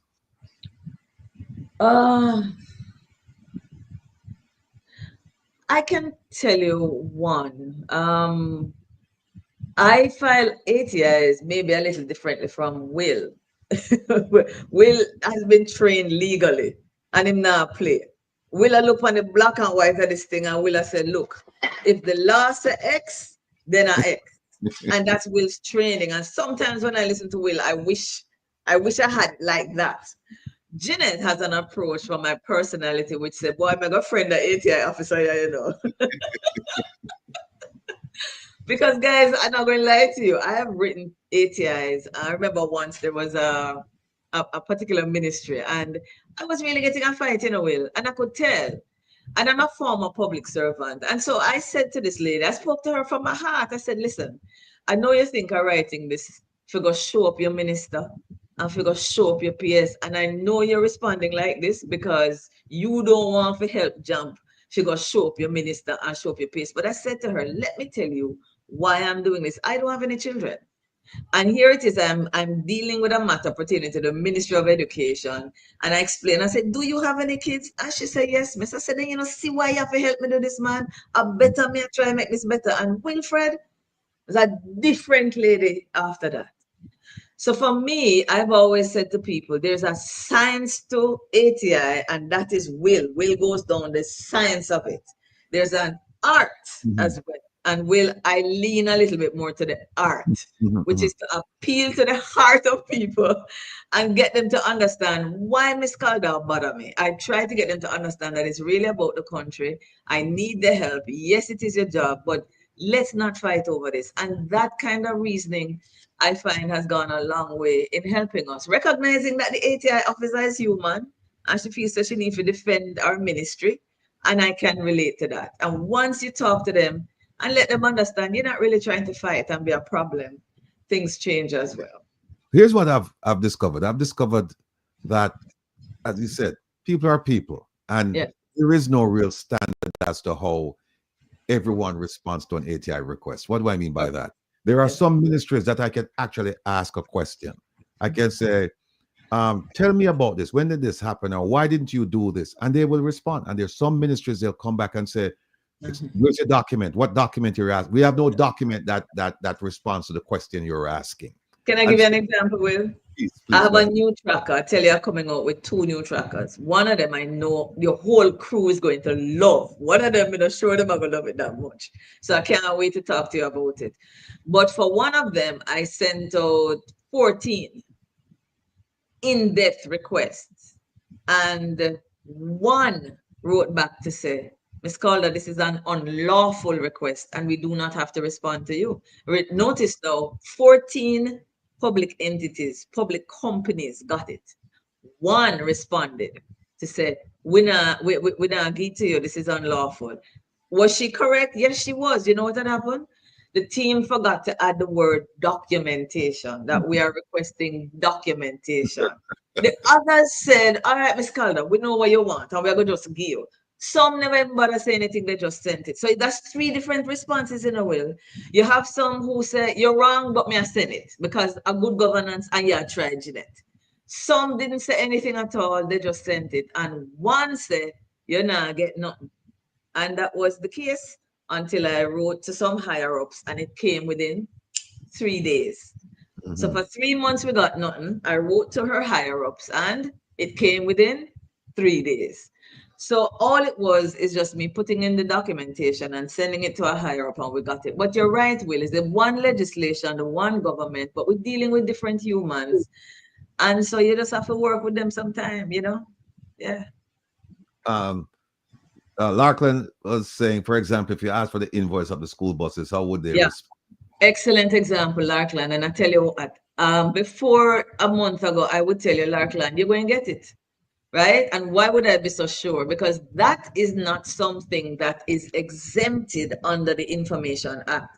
One of the things, as I tell you, JAMP is focused on money. So a lot of our things have asked for exactly that. And for those who don't know, and those who, again, think that JAMP come up under JLP for take down the government, this idea to form JAMP came out of outer many. Those who remember the $180 million that the PNP under Portia Simpson Miller or PM, NHT bought a tourism facility for $180 million and the whole of Jamaica did mix. Larkland, I think every year, I don't think I've done it yet this year, I've written to the NHT and I asked them, give me a detail of how much money you're still spending on that property. Invoices, I can get them. It's not a problem. But why is it I'm not so sure, Will? Because that thing with the FID and Dennis Strong, you saw the Gleaner send in for about 13 ATI requests and got a response to 1.5. There are some things that the Gleaner did not get, Larkland, that I have asked government for in the past and I get it. So sometimes you might not get it and sometimes you will. That matter with FID, I'm 100% sure that if we had the money, we could challenge them in court. But guess what, Wilfred? We don't have the money. And the Gleaner, I don't know if the Gleaner is planning to go to an appeals tribunal. So Larkland, an invoice is not subjected to an exemption by law. You can get it. You should be able to get a contract. If that is the invoice supported by a contract, that somebody has to supply some things, you can get even the contract. I've asked for contracts. If you have trouble getting a contract, they need to tell you why. And when they tell you why, Larkland, sometimes what I do is I said, no problem, mark out that then. In other words, you can retract the sections of a document that has personal data on it because that's not what you want. So Larkland, again, try again. If you don't succeed, give us a call. I would be willing to write on your behalf and say to that entity, well, JAMP has gotten these. Here are examples. Why aren't you giving it to Larkland? We're willing to support, Will. Yeah? Yeah. Let me move on to another area, which is a little bit tricky. Now, when they say you submit an ATI to the government, generally people are thinking about the ministries. But then you have government agencies and departments. Correct. Now, here is something that I've thought about. The Auditor General, I've seen, I admire her greatly. I admire her work greatly. But we're not perfect. And I've seen instances where she could have done something, she didn't do it. Yeah. And I've thought about filing an ATI. Yes. But then at the same time, I've filed an ATI with the Integrity Commission, and I filed a complaint with them. It's been years, and they haven't responded. And for that, I just said, you know what? Let me give them a blight because they're bigger fish to fry. So okay, I will deal with the ministries, and I'll just let them know that, hey, I filed something with you didn't respond. Here's a question: is there a way that you massage your request, or whether or not you should even file one with somebody like the Auditor General, for example, to say, hey, I see where you could have filed for a surcharge. You could have recommended a surcharge action to the Financial Secretary in the Ministry of Finance, and you didn't. Yeah. Why didn't you? Right. How would you even ask that, or would you massage it? How do you go about something like that? That's a tougher one for me because, again, the reason JAMP began is not just outer many, but as a citizen, I was very concerned about outer many. Yes, me, Jeanette, called up. staged a protest at the time in front of NHT, and I saw how the Auditor General said, you know what? Their citizens bawling out for 3 months. Let's go find the answers for them and give it to them. And that's what they did. So I came into this idea called JAMP, like you, with a world of respect for a behemoth of an institution like that, to say, citizens matter.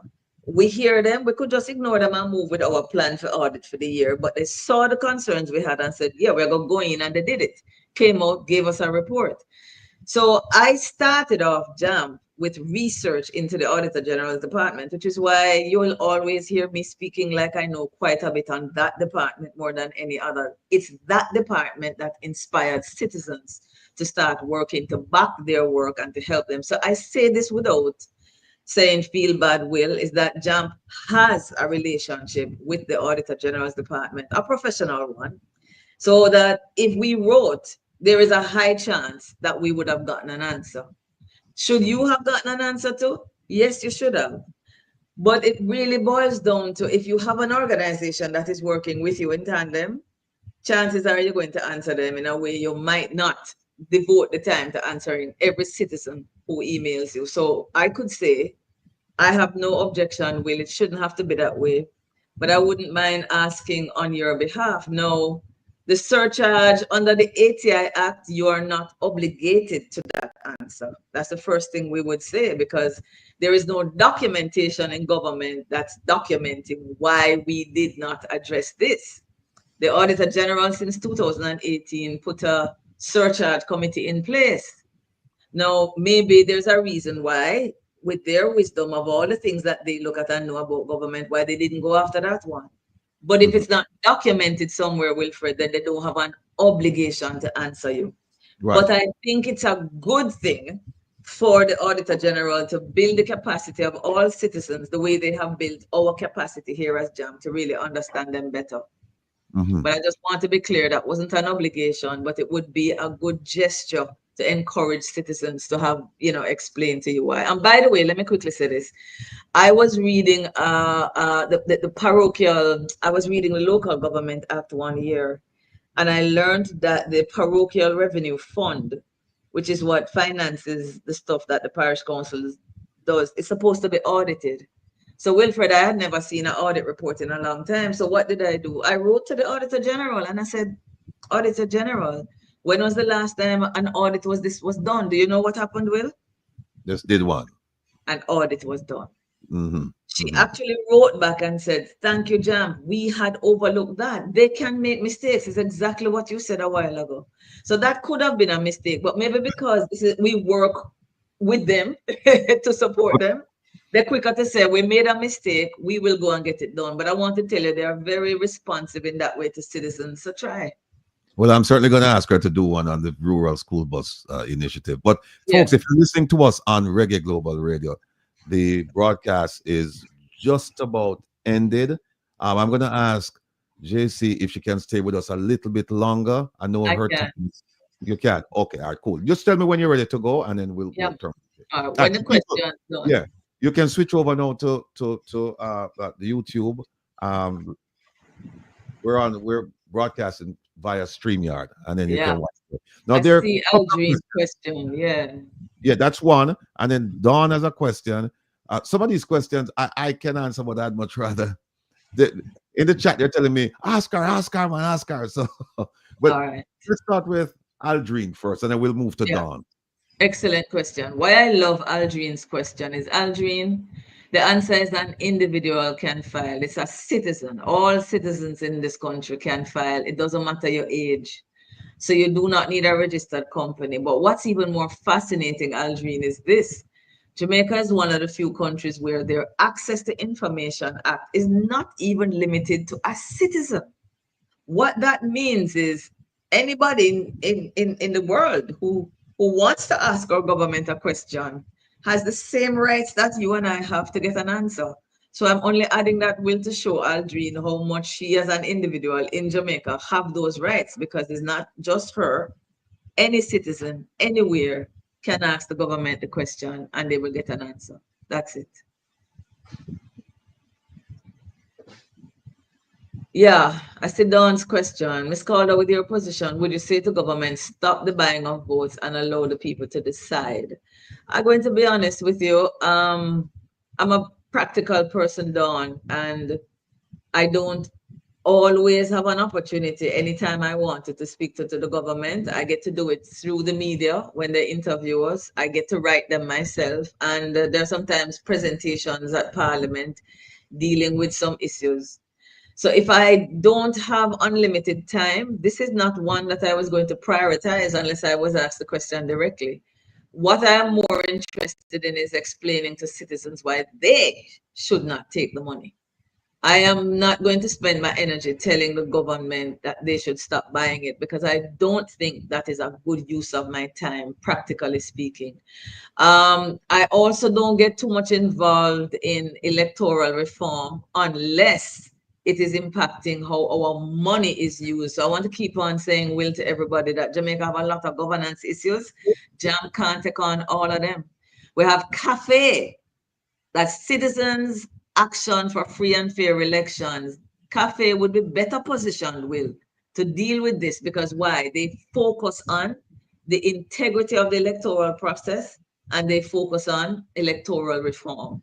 So I would say to any citizen who believes that we should be advocating, there's greater success to line up your question with the civic group that focuses on that area. My interest, and I'm going to be very open, guys, you have to brave when you take on them work here. I am not happy about the compassionate grant. The government taking up $1 billion to give away $20,000 to 50,000 Jamaicans right before an election is, to me, a very inappropriate policy decision. That is what Will Jamp would want to talk about because it's our money. And one of the things I'm going to do this week is to check Wilfred to see, was that money budgeted for from March to give away? Or was this an idea that the government just came up with? And if it's not in the budget, that is what I will come out and talk about because some people believe that that is really buying votes with public funds. You understand me, Will? And I'm not saying that's what it is. But if it is in our budget, fine. If it is not in the budget, then I have to come out and say, government, hold on a minute, man. This is my money. I would rather that $1 billion go to Bustamante Children's Hospital for the children. You get me? Two quick questions. One is the Integrity Commission stopped providing procurement information back in Right. 2022, I believe. 2020. 2020. Can you give us a status report on whether or not they're Yes. going to reverse their position on that? I can. So in as you know, the government, it's been going on for too long, but the government is reviewing the act. So JAMP saw that as an opportunity to write and advocate for the Integrity Commission to start to continue to update that database. We currently have a procurement tracker with the 15 years, but it stops at 2020. We don't agree with the Integrity Commission that the law says that they're not to provide it. The Integrity Commission has not gotten the Attorney General's opinion on it, which I think is wrong, Wilfred. I think they should write to the AG, get an opinion, and then determine. But the good news is that in our submission to the Parliament, and for those who think that it not makes sense, you write Parliament, because the Parliament are going to do them, I say, they did not in this case. The Parliament decided in June that they are going to recommend that the Integrity Commission continue to provide the data, and they are going to go into the act and change the provision that the Integrity Commission is misinterpreting, to be honest, to make sure that the people of Jamaica can understand who getting contracts, when they're getting contracts, and for what. The second bit of good news is that I have written to the Ministry of Finance and the Parliament. I didn't get an answer from Finance. So you see, guys, pay attention to this now. I have submitted an ATI to the Ministry of Finance to ask them, because I'm told that they have a procurement database they will be providing instead, because they have a procurement unit in the government. I was given a deadline of February 2024 and it passed. I've been asking. I get no response to that ATI, Wilfred. So sometimes what you do is you find a different way to get the answer. So who do I write to? The Parliament of Jamaica will. And I asked the parliament to ask the ministry. And of course, when the parliament asked the ministry, an answer was given within what, 2 weeks? See? So sometimes with ATI, you have to find another way to get the same answer. So the Ministry of Finance has confirmed that they have a procurement database coming out, Wilfred, better than the one the Integrity Commission has. But they are reviewing it and they did not give me a final date for when it will be made public. Okay. Yeah. Second question. I went back in doing the research on the rural school bus program, found out that in 2017, the Ministry of Education was allotted $200 million to start the program. Oh, they said it was a pilot, but actually it was a restart of a pilot because they had pilots going back to 2011. I went to the budget and I'm trying to find where did this 200 million come from. I haven't seen where it went. I haven't seen a single bus. I haven't seen a single piece of accounting saying that this is how the money was spent. And they said that was for year one. I don't know if there was a year 2, 3, 4, or 5. Right. How do I find out where this money went? Because they said they had $200 million and they were committed to spending it. And they said this in August. And they said, we're going to start spending in September. And that was the end of it. And who is this? Which ministry? Transport? No, Ministry of Education. Education. And the And money was and guess who was there? Guess who was there at the time? yeah. Leroy Bernard, Grace McLean, Ruel Reed. I say no more. All right. Will I have to give that one thought? Ministry of Education used to be a tough cookie for us. It has improved recently, but they were one of the hardest one. Health is the hardest one to get information out of. Let me just tell everybody. The Ministry of Health are the toughest one. The Ministry of Finance has always been the easiest, except for that one the other day. Health has been the toughest. Education is tough. So I usually find and ask myself the question, is there another entity who would have an answer to this question, even though this is money assigned to the Ministry of Education? And it's something I would do the research on, Will. And if I find who another party is, I send the ATI also to them. So let me give that one some thought for you, but I'm glad you asked the question because this is what I call strategy. It's under education, but it will overlap somewhere. So rather than send it just to education alone, I send it to others, and usually the answer comes from another entity who also has that information. I'm going to think that through and tell you. And here's just to do a follow-up. It was in association with the Ministry of Transport. Now, the Ministry of Transport has gone through some iterations, right? It's changed. It's moved on to. And so one of the things that they do, JC, when I ask them questions, and I ask Ministry of Transport, they'll give me an answer like, well, the ministry changed it. And I'm like, yeah, but it transport, the portfolio doesn't. Yeah, portfolio does. It's not like once they move it, you destroy all the records and now you start again. Absolutely. Yeah. That's what they tried to do. There's a question right there from Fruit the Pond. Hey, Fruit the Pond, big up yourself. I met her yesterday at nice. in New York. Yeah. That's lovely. Yeah. Well, nice. I would recommend what you could do is blind carbon copy. Remember, guys, I'm going to be honest with you again. I'm a former civil servant.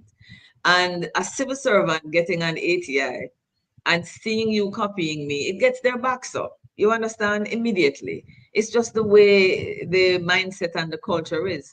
So Fruit the Pond, if you want our help and you want to keep in the loop, blind carbon copy. It simply means they won't see it, but I would get a copy. And I know this is something you want our help with, but I would not recommend that you send it with our name on it. I think that could actually be misread and misinterpreted and make things a little harder for you. Scholar, what's the difference between Outer Many and I'm not familiar with Decimus Holdings Limited? What's Decimus? Can you tell me a little bit more, Sam? Yes, Sam, could you refine the question? Yeah, I've never heard of Decimus Holdings either. Yeah. Then hold on 1 second there. Let me see. From the stick, you guys I never let Let me move this. Hold on 1 second.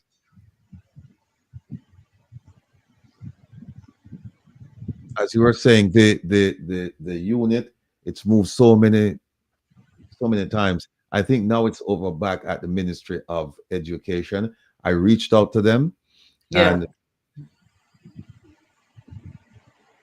I think I'd ask you to reach out to them for me, and I think you did. And then I got a response saying that they didn't get any communication from me regarding. But it's not true, because I have the copies of the email that I actually sent to them. I don't want to call any name, but I want to tell you, Wilfred, there's a document you might be interested in, and I'll send it. But there was a parliamentary review of the ATI Act years ago, and there were some recommendations made which we need to pressure the government to do. And one of them is the law does not state that they have to acknowledge your request within a certain time frame. It's not in the law. It's a good practice. But the recommendation was that the minute they get that email, they have to acknowledge receipt. So what that would mean is the minute you don't get an acknowledgement, you're supposed to know that something is wrong, so you can act on it and resend it. But that's not in the law right now. And so the other thing that they want to do is to appeal the secrets.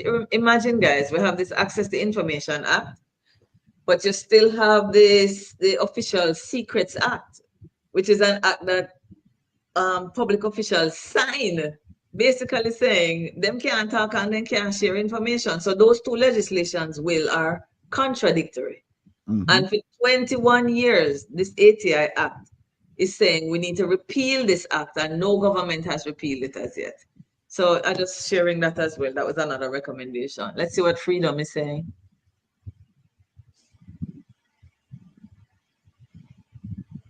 Was the rebuilding of the SAV hospital in the budget? Because suddenly after a video, Tufton is planning a new hospital. I will share with Freedom that that's a beautiful question, because here is something we sent down to the Ministry of Finance, just as an example, folks. When Jamaica found out about the budget moving from 5 billion to 21 billion for the Cornwall Regional, there was an outcry. And one of my team members heard Minister Tufton explaining that in the budget is not just for Cornwall, it was for Cornwall and 4 other hospitals. Well, we went and looked in the budget, Wilfred, and we never saw that. The only thing it says in the budget is that it is for Cornwall Regional. So we wrote to the Ministry of Finance, and I'm sharing this, Wilfred, because I want citizens watching to know this is how you listen to the news. You watch the news as an owner. You watch the news as a financier and employer. You hear the minister say this, you can go and check the budget. It's easy like peasy. One day, Wilfred, you must let me show how that's an easy thing for them to find. It's not hard. The budget just tick, but if you learn to read 3 pages, you learn to read the whole line. So we saw that it said 21 billion for Cornwall Regional alone. That's not what we heard the minister say. So we write to finance and we ask. That's an answer we're waiting on, Wilfred. But I'm just trying to say it's a good question. But we would have to check the Savlamar thing in the budget to see. Sam Allen is saying it's Dexim Holdings and Ultimate. And I don't know. I'm not familiar with anything about Dexim Holdings. So, Sam, I'm sorry, but you'd have to tell me a little bit more. It's what? I'm writing it down to check. Dexim Holdings. But no, I don't know. I don't know anything about Dexim. All right. So I would be able to answer that. Yeah. Let me ask you a budget question. Is how I've looked at the supplemental and the regular submissions, and sometimes I just don't see, when I hear that a ministry is spending a certain amount of money for a certain project, and when I look inside here, I don't see it. How does that work? Can they say, okay, can they put a budget request in for A and then switch it around and use it for B? Or are they prohibited from doing that? Or if they're not prohibited, do they have to even account for it to say, look, we asked for it for A, but due to certain considerations, we're now moving it to B? How does that work? My understanding, and I have learned this from reading Auditor General reports, is that that's not the norm. The other thing that's not the norm, Will, you can't give to a ministry a budget of, say, 560 million. And you have a case where 100 million is for a project and another 20 million for another project. So this is money that comes under projects. You're not supposed to be able to just say, oh, 100 million for this project, 50 million for this project. Let me just take 20 million off of this and put on this. They're both projects under the same heading called projects, but that is what they call in government environment. You can't just, the PS can't just say, boy, the same project heading a budget, one budget, another budget. Let me just take from this and move over to that. Worse, you can't take from one part of the budget and put it to salaries. That is a big problem. And then come back to Parliament and say, Parliament, you give me 560, me spend 560. You following me, Wilfred? Yes. You have to spend it on what the Parliament approved the money for. So the Auditor General, if she discovers that a permanent secretary still only spend the 560, but that PS has moved between budget lines without getting the Ministry of Finance's authorization, that is a breach of the Financial Act of Jamaica. Yeah. Mm-hmm. Mm-hmm. Before you answer Larkland's question, I have a question here that it's very troubling, very, very troubling. It has to do with a gentleman who holds the title Governor General. Yeah. Under the ATI, he's exempt. All right. But the Jamaican taxpayer is contributing greatly to his existence. And so Say how much, Will. It's important. But I know, but for last year it was almost 700. It was 700 and some odd million Jamaican dollars, almost 750 million. I think this year it dropped a little bit. I think it might be 600 or something like that. But what's your I don't want to, because I'm trying to say what's your take on that, but the law is the law. But how is that even, how do the politicians even, go ahead. Well, I would tell you the law is the law, but my attitude to the law is somebody make the law and the citizens can say that law can't work for us. So that's my approach, Will. Why? Because I am the employer, the financier, yeah, and I'm the owner. So if I buck up something in the legislation and I think it is offensive to us as citizens, we have an obligation to say to our elected representative, you have to go and represent this thing for us in the Parliament. And what your MP can do, it's called a private member's motion.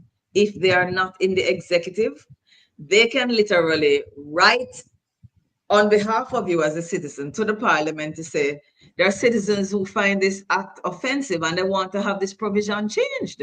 That's how that process begins. You telling your MP and your MP representing your concerns to the Parliament that work for you, and we change it. I have to say this is one of the reasons why we have to cut that umbilical cord to the king, because the king is the head of Jamaica. And the king said, I have my representative there. And the king, who is the head, said, you have to pay him salary. And the king said, you have to pay his whole staff. But it's my representative. So him not have to tell you anything because that's the king's business he's on. That's offensive to me, Wilfred and team. Come on. I think the king, this is what I want. Until we cut that umbilical cord, I think the king should pay for his employee. Right. They have more than enough money. So the king should be covering the costs of his office down here. Or he's going to say, if Jamaicans are paying for it, then Jamaicans are entitled to know what is happening in that office and how their money is being used. You can't eat your cake and have it. The question is, are we prepared to go to Parliament and demand that the legislation be changed to reflect those views? I'm personally offended, and I'm going on the record here, to learn that when we had those salary increases 2 years ago, the Governor General is getting $34 million a year without paying taxes. Why 34 million, Jeanette? Did they pull 34 out of a hat? What I'm told is that they tied it to the Chief Justice.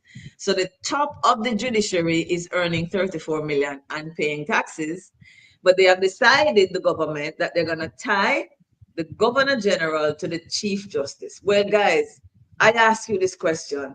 Is the Chief Justice working hard day and night to improve the justice system? Yes. Have you heard about the changes and the improvements? Yes. Am I getting value for money? I say yes.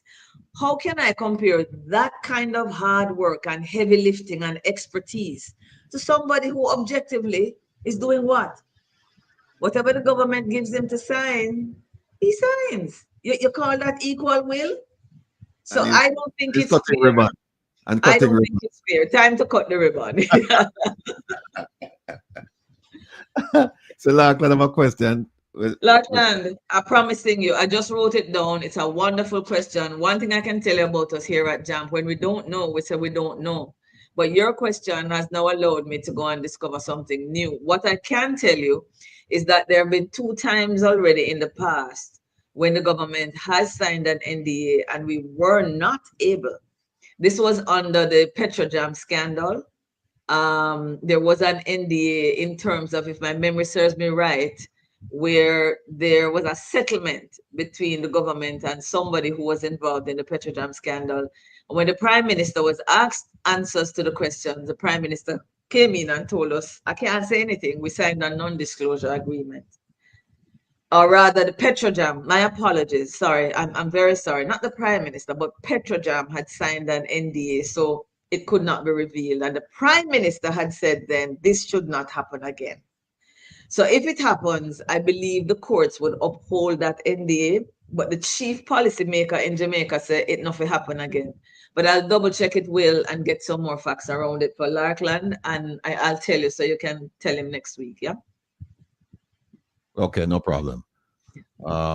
Lily of the Valley asked a banking question. Do you do banking? You touch banking stuff? Okay. Well, no, but what I like to touch is to explain to citizens governance still around money. To go to the heart of it, there is a MP, and I shared with you a while ago that if a citizen brings a concern to their elected representative, he's being paid to represent your concerns.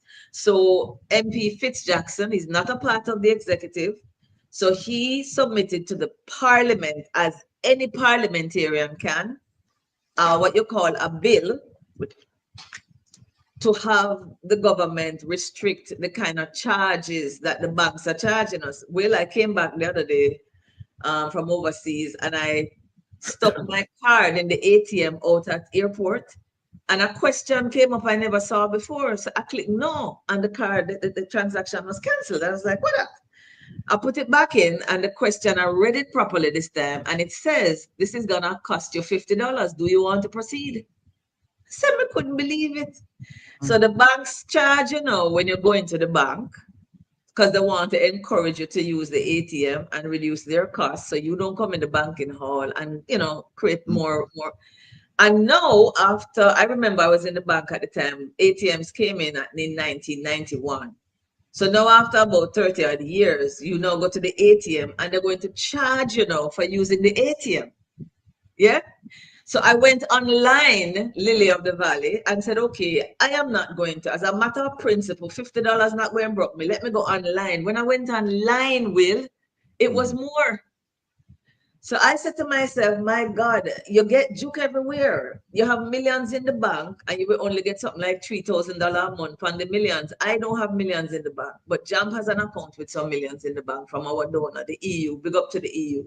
And I only see $3,000 a month. And I said, my God. And if I go in and withdraw money, my money, them charge me for deposit, then charge me for withdraw. If you come in at the bank, then charge you. If you go to the ATM, them charge you. So you have an MP that says this is wrong. Now, Lily of the Valley, the people of the country can do something. You can tell your MP, say you're not happy, and the banks, them have to be regulated. Some citizens did that. There's an MP that has been in the parliament for about 5 years now, trying his best. But if he does not have citizens bawling out with him won. No matter how he's a parliamentarian in the parliament can ignore him as well. It's the voice of the citizens out there finding a way to say, this is so important to me that maybe vote. In other words, sometimes you have to say to our government, this is so important to me, and I think this is so wrong. I am willing to say, if you don't fix this, you lose my vote. Maybe that's something you have to do. Another thing, Lily Valley, you can start a petition to support this MP so that the parliament can see how many citizens of the country actually want this will. So can the people of the country do something? Yes. You support the MP that's already working on this. Start a petition to help that MP. You can use the one on the Office of the Prime Minister's petition, which is usually a good place to go. Or you can use change.org, or JAMP could start one for you because we have a petition feature on our website as well. But my point is, what the people can do is to use your voice. Remember, I said the vote is important, but your voice is important. Engage your MP. If your MP is not Fitzjackson, go to your MP and say to your MP, why aren't you supporting the bill what Fitzjackson have? I want you to do that. And if you don't do that, never consider whether we can vote for you. Those are the things, Lily, that we can do. Yeah, I hope that helps. Here's a Miss Rita, one of our loyal supporters. She's asking, do you really think that we need a GG? I guess this her question was prompted by your statement that, you know, if the king is gonna have a representative here, then the king should pay for it, or if we're paying for it, then we should have the right to ask how's the money being spent. Right. So, I'm gonna be honest with you. I don't see the value.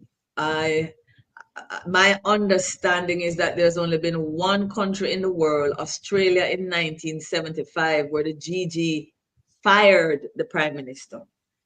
Digest that for a bit, folks. 1975, a governor general in the same Westminster system that we had fired the prime minister. It was very controversial. Even then, it's the only time it has happened, but it happened. So it kind of tell you that he's not totally impotent, but generally speaking, whatever the government puts in front of a governor general, every law that is passed, the GG has to sign it, or it's not law. I mean, think about it now, guys. The national budget of Jamaica can't spend unless the king's representative, this is our country, we are paying taxes, but we have this individual called the king's employee that if him don't do this, no money in this country can spend. Don't tell me we were independent in 1962. I stop using that word, Will. I stop using that word. That is to tell me that I've achieved something that I have not really achieved. So no, I do not believe effectively that the GG's office is adding any value. People said to me, boy, you know, Jeanette, we have diplomatic ties. I sat at the Ministry of Legal and Constitutional Affairs the other day, and they had some people talking to us about the constitutional reform. And these people were from overseas, said, well, you know, sometimes it's good when you come to a country, the prime minister can be very busy running the country. You need somebody to represent Jamaica diplomatically. I am not spending $34 million, Will, I'm sorry, for somebody to go and shake somebody's hand at the airport and have dinner with them. No, I think that's too expensive. So my personal view as a Jamaican is that I don't need a GG, and especially if we are going to spend almost $1 billion on the GG's office. No value for money. We want medication, we want beds, we want more surgical instruments, we want to buy MRI machines so that when people go to hospital, the doctors then can diagnose, because we don't have none of those in the you understand what I say? Well, value for money. What can I do with this 700 million? Miss Rita, I would rather spend it in the health sector than on a GG's office. If we were rich as a country, fine, but we're not. and you know, Janet, that's one of the reasons why around here we emphasize the need to educate our people about civics, because we find that a lot of people, they've never read the Constitution, they have no idea what's contained in it, and so when I start giving them what they consider revelation, and I consider it just education, which is the power of a governor general. And like you said, the governor general has the power to do a lot of things. In Australia, he fired the prime minister. Fired the prime minister. Right. Yeah. So when they say, oh, you know, I said, people, have you the governor general in Jamaica tradition? It's tradition that they just go along with whatever the government says, but they don't have to. Yeah, they really don't have to. However, if I think the GG decided not to, remember, he's now representing a king. So the GG, if he was really going to break with that tradition, he would have to have good reasons and he would have to talk to his boss. Exactly. And then his boss would have to say, yeah, all right. Because why? Jamaica still has a king. Let me say it again. Say it Jamaica again. still has a king. And if that king, then don't tell the GG what to do. The GG can't do nothing either. We still have a king. Maybe some of the people listen to you because I've been saying it. No, Will, I want to say to the guys here, don't feel no way, no, guys. You know, I'm an architect, and I tell people that because they think we go to school for learn these things, you know. And a couple of years ago, I did not know the things I know Will. But I decided as a Jamaican that part of the reason we're not moving forward is because I am the owner, I am the financer, the employer, and I need to start paying attention. So, guys, there's a lot you can learn in a short space of time if you want the answers. The thing that has surprised me most of all the things I have learned, Wilfred, is this. It's not even the one that we still have a king. It is, and maybe there are Jamaicans here. So, Miss Calder, but even me didn't know that. You know what it is that surprised me, Will? Mm-hmm. Jamaicans don't get to pick their prime minister. Thank you. I did not know that for a very long time. It's only since me start JAMP and me start to discuss constitutional reform. Will me have to whisper, come shame. I did that we the people don't get to decide who is going to set policy at the highest level for us. Now you tell me, Jamaicans, if that no need for change, if we should not have a say in who is the top dog in the country, then what kind of democracy we have? Go on with. We just when we want to share that with you. No, I'm just happy that you're saying these things because Yeah. I sometimes I feel like a lone voice in the wilderness because I'm saying this and people are looking at me cross-eyed, you know. When you say things like you don't get you'll hear, yeah, me I vote for prime minister. No, you don't. You don't vote for prime minister. You don't vote. And you don't vote for your mayor. So at the national level, you don't get for vote. At the local level, you don't have no say except for Portmore. So just remember that at national level, they put the wool over your eyes. Local level, wool over your eyes. Time for change. Time for change. No, this question from Yard Night, I'm interpreting it as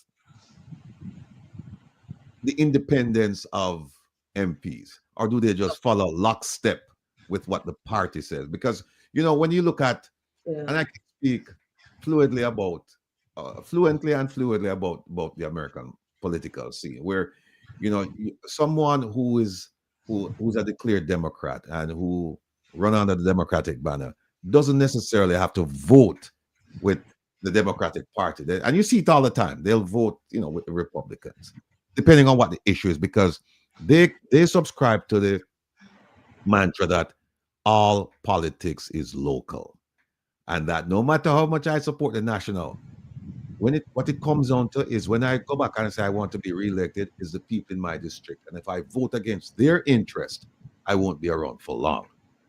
Hello. How do you see that playing out in Jamaica? Where sorry, Will, you froze on me, so if you can repeat that question for me, please.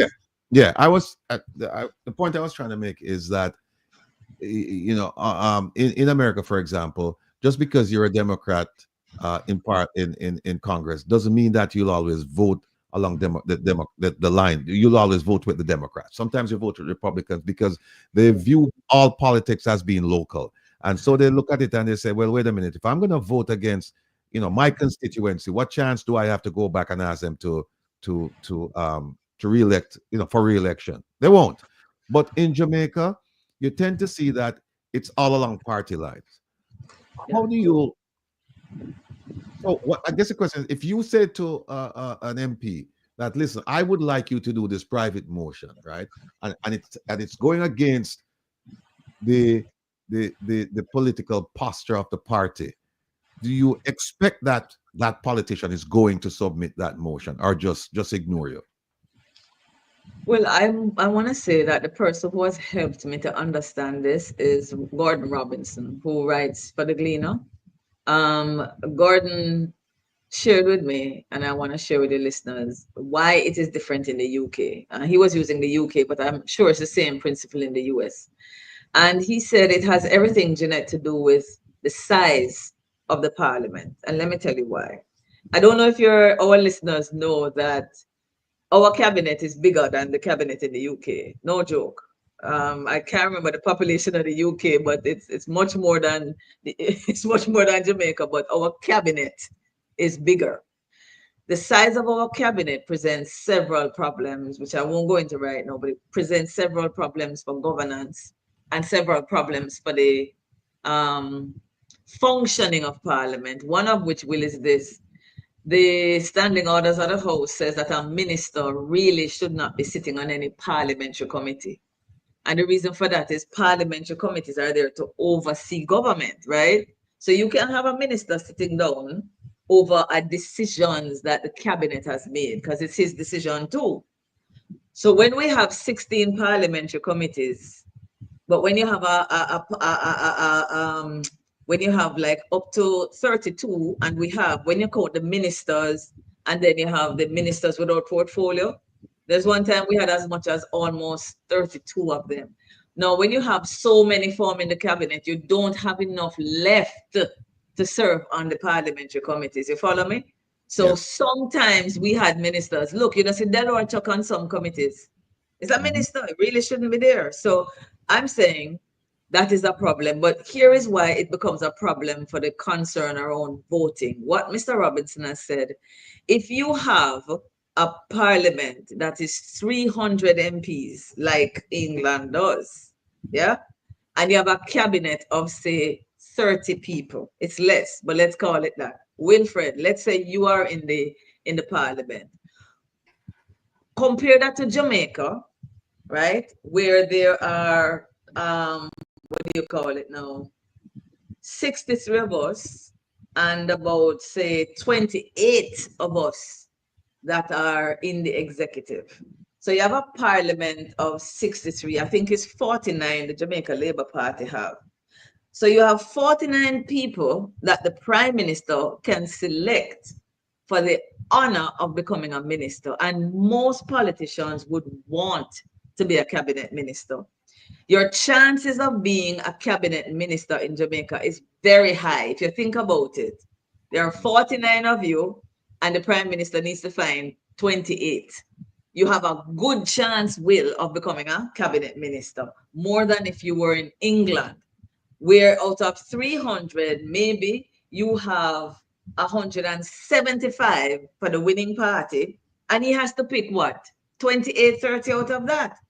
The chances of you becoming a minister there are much less. You're with me so far? Yeah. So what Mr. Robinson is saying, look at it, Jeanette, from a human perspective. If in Jamaica, your chances of becoming a cabinet minister is a 50% chance, you are going to toe the line, because you know if you don't toe the line, the chances of you being made a minister is this, 0. In England, he says that a parliamentarian has a greater chance of coming back into the House if he's supporting what his constituents want. That is more important to him. His chances of returning are greater if he votes according to his constituents than vote according to the party, because his chances of becoming a minister, which is really what is incentivizing people to toe the party line, the chances to become a minister in the UK or whatever it is going to be called in America is far less. So they tend to be more responsive to what are my constituents saying, because I want to come back into power, and that is what's going to determine. So according to Gordon, and I see his logic, that is the main reason himself, Wilfred, why in Jamaica it is less likely. It's not that the people over there are better, and it's not like our politicians are worser. They have their eyes on power anywhere they go, but the power in the constituents are greater for them to return to what they have in the UK, so they listen to the constituents. In Jamaica, it's not set up like that. I think there's logic there, Wilfred, and I don't think that's something we can change. No, yeah. No, I agree. And you know, you just touched on something that I must make mention of, and that is Minister Vaz recently said that in Jamaica you have some people with degrees and him not have no degree, but him have common sense, and very few people have common sense. So I said, so wait a minute now. Most Jamaicans don't have a degree. And if he's saying very few Jamaicans have common sense, so what happened to the rest of us? And then he said they're dumb, dark, and stupid, which I find reprehensible. And Wow. yeah, he said that because he said they were doing a calculation where the number of buses, no, the 26 buses on the invoice that has been made public, they were dividing that into 1.4, the 1.4 billion, and coming out with a number and saying that's the amount for the bus. I didn't see that. But his remarks were what I took note of, I'm sorry particularly to hear that. that most of us, we don't have any degrees, and very few of us have common sense, and that's why I feel that them can just. And I made the argument that's why he's doing what he's doing, because in his mind, most of us, we don't have no degree, we don't have no common sense, we're dumb, dark, and stupid, and so he can do whatever he want to do because nobody's going to question it. So that's where we are. Here's a question from Sharon. She's saying, I don't know where the education tax. Do you know where does that go? Well, yeah, it goes to education. I mean, there's a whole, guys, after we pay our debt, Sharon, the next sector that gets the biggest share of our budget, that is the biggest, yeah? So out of the 1.26 trillion we're gonna spend, the debt is the biggest. But what do you think comes after debt in terms of getting the biggest size of the budget? It's education. And I agree with the government. I think that is what should get the most. After that is health, and after that is national security. So the education tax goes to the whole matter of, education really does lift people when it's done properly. And so the tax goes to the education ministry. You would have to go to the budget to see in greater detail how it is used, but that's where that goes. PAYE, there's no specific area in the budget that goes to the general consolidated fund, and that's the word they use to refer to where all our money, all our money is. So PAYE goes into that to be cut up into all the different ways that the budget says the 1.26 is to be cut up. Nowhere specific. So ed tax goes to education, and the PAYE goes to all the other places that we need to fund the needs of the Jamaican society. Well, there are several questions about the ability of the GG to prevent certain things from happening. For example, they're referring to the no unconstitutional or recently determined unconstitutional states of emergency. And one of the questions asked was, in the same vein as Larkland's, was, can you write to the king and ask? And oh, here it is. It's from Yard Night. Is there any way to write to Mr. Charles if GG can be axed or replaced, or review if he's acting in the interest of the country? And Yard Night, I'll have you know that I actually wrote to Buckingham Palace about this particular issue, and they responded. But it was about the time when the Prime Minister had said we're moving on to the young prince, William. Is it William? Yeah, I think, no. Is it William? It was William and Kate in Jamaica, right? When the Prime Minister said that we're moving on. And I think what happened is that it's maybe the feeling in Buckingham Palace at the time was good riddance. If they want to go, let them go. But I actually did write to King Charles, and I explained to him in a very detailed manner that his representative was violating the Constitution itself, because you can only issue a state of emergency under three circumstances: insurrection, war, and natural disasters. And to use it as a crime fighting tool was not envisioned in the Constitution, and therefore it shouldn't have been used. And we saw instance after instance after instance where the Governor General signed off on it. Well, Buckingham Palace wrote back to me and essentially said, well, that's a local problem, and so we're not going to get involved. And that was the end of that. So you can write, but like Jeanette was saying, it's only Rattigan who wrote to them. I suspect that if now we're approaching 1,000 people now, 1,000 devices on the thing, we have 908. I guess if 908 people wrote to Buckingham Palace and said, look, what this gentleman is doing over here is against your interest, King, because we don't think you would want to be in a position where people are accusing you of violating people's or violating human rights. And that's exactly what happened under the states of emergency. Not to mention that it was declared unconstitutional. If a group of us got together and start sending letters, I'm sure we would get a more robust response from King Charles. But instead, it was just one person who wrote a letter, and they just responded and said, "Thank you very much for your letter." But that's something that's essentially local. So we're Yeah. gonna. Well, Section 30, I think, of the Constitution it does speak to the fact that the GG that the king can actually revoke the appointment. But remember how the appointment happened in the first place. It's on the recommendation of the Prime Minister. Mhm. So though the Governor General serves at the pleasure of the king and can be dismissed by the king, we are still a constitutional monarchy, which means that the king will still respect the Constitution of Jamaica. I think they call us there is some amount of independence that we have. So the king really would not remove the GG without it being on the advice of the Prime Minister, because that's the same way how the GG comes in, on the recommendation of the Prime Minister.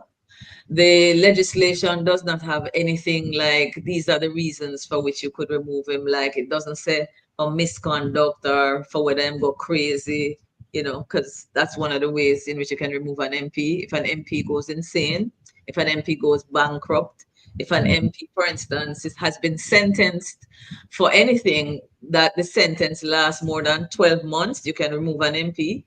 So if an MP does something well and the sentence is 11 and a half months in prison, that's not a reason. It has to go over 12 months.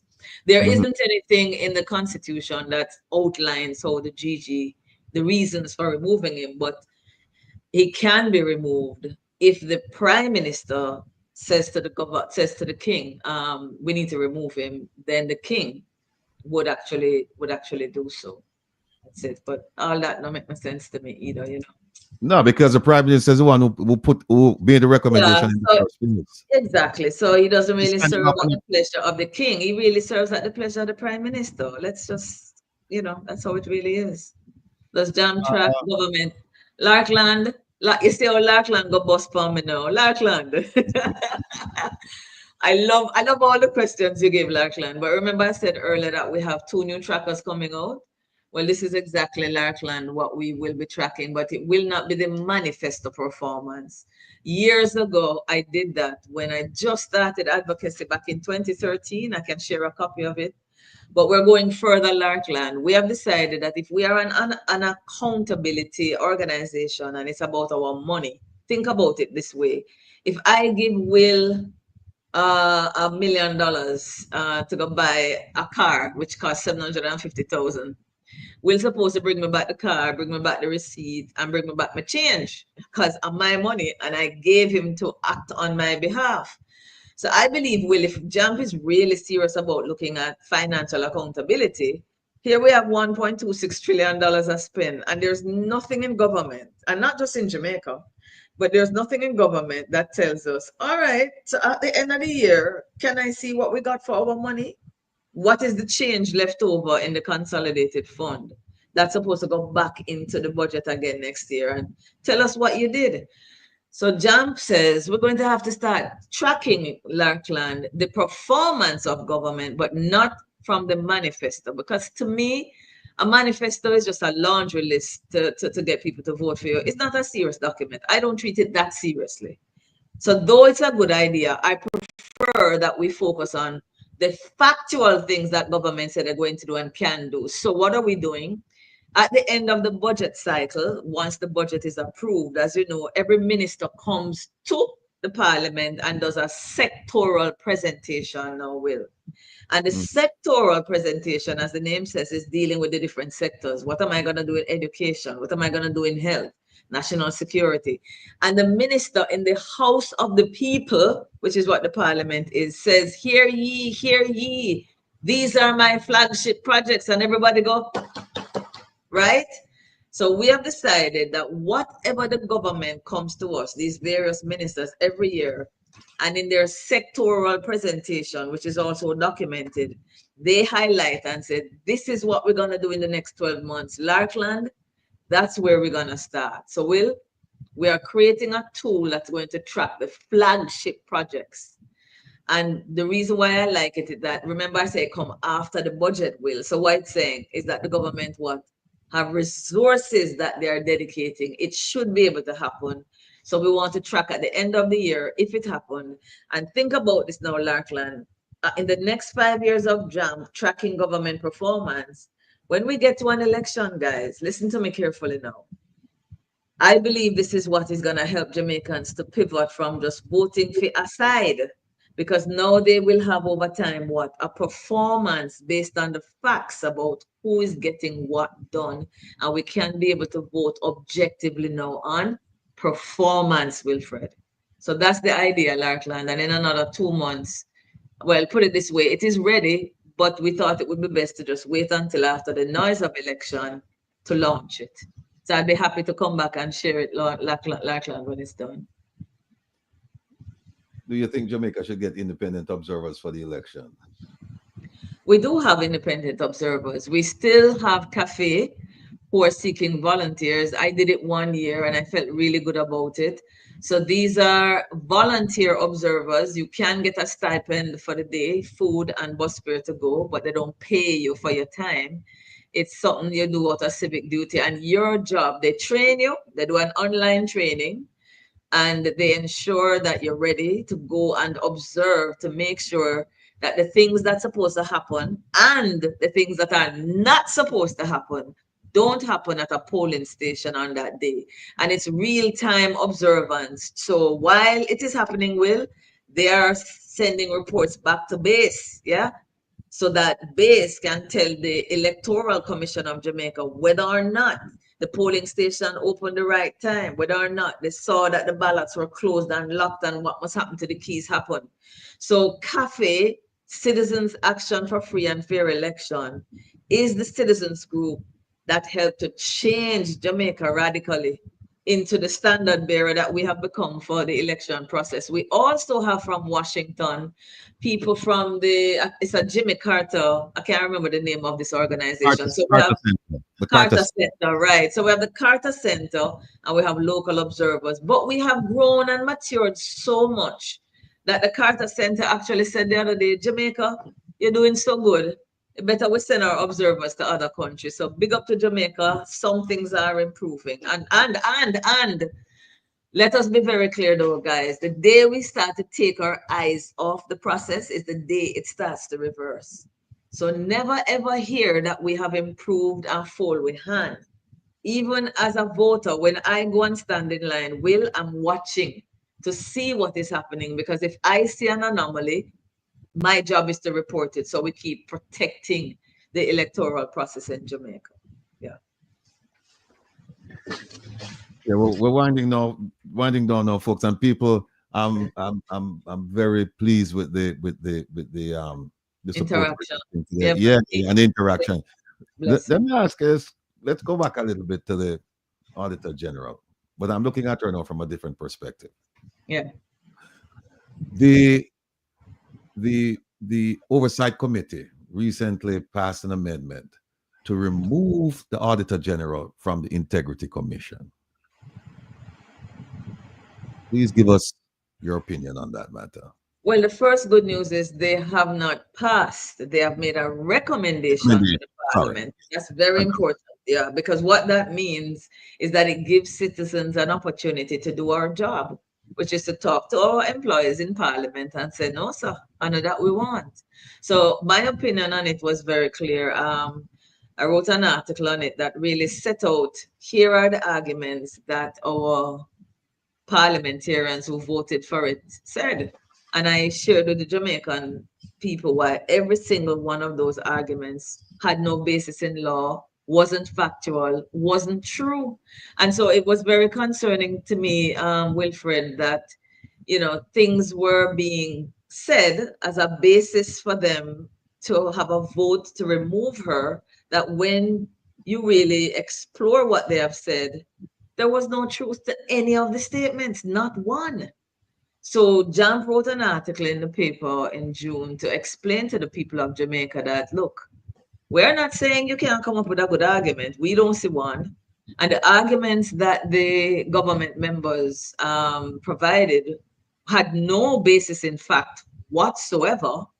So that made me uncomfortable, and it makes me question the motives of parliamentarians who, if you want to do something and you can't find facts to back it, Wilfred, that you have to fabricate something, then I, as a citizen, I'm going to be concerned. I don't think you're operating in my best interest. So my position is that the Auditor General, not Pamela Monroe Ellis, Auditors General have been sitting in the institutions that oversee declarations from parliamentarians from 1973. We have never heard of a problem. So usually, Wilfred, if you can find a conflict of interest problem and you can cite one example in what, almost 50 years, then I could understand if you say, boy, here's a problem that we had with an Auditor General sitting. Nobody can tell us of a problem. So we scratch that out. They said there is a conflict of interest. Auditor General can audit the Integrity Commission. The Auditor General is not auditing the Integrity Commission. So there is no conflict of interest. The law allows for a private auditor to audit the Integrity Commission. The last one I'll raise, because there's several, is, all right, Ms. Calder, but we think the Auditor General is the best person to audit it because it's almost $2 billion we're giving to the Integrity Commission, and the Auditor General can do some things, and the budget is big. Oh, that was it. The budget is big. So I came back and I said to the parliamentarians in it, well, there are some other public bodies with bigger budgets than the Integrity Commission.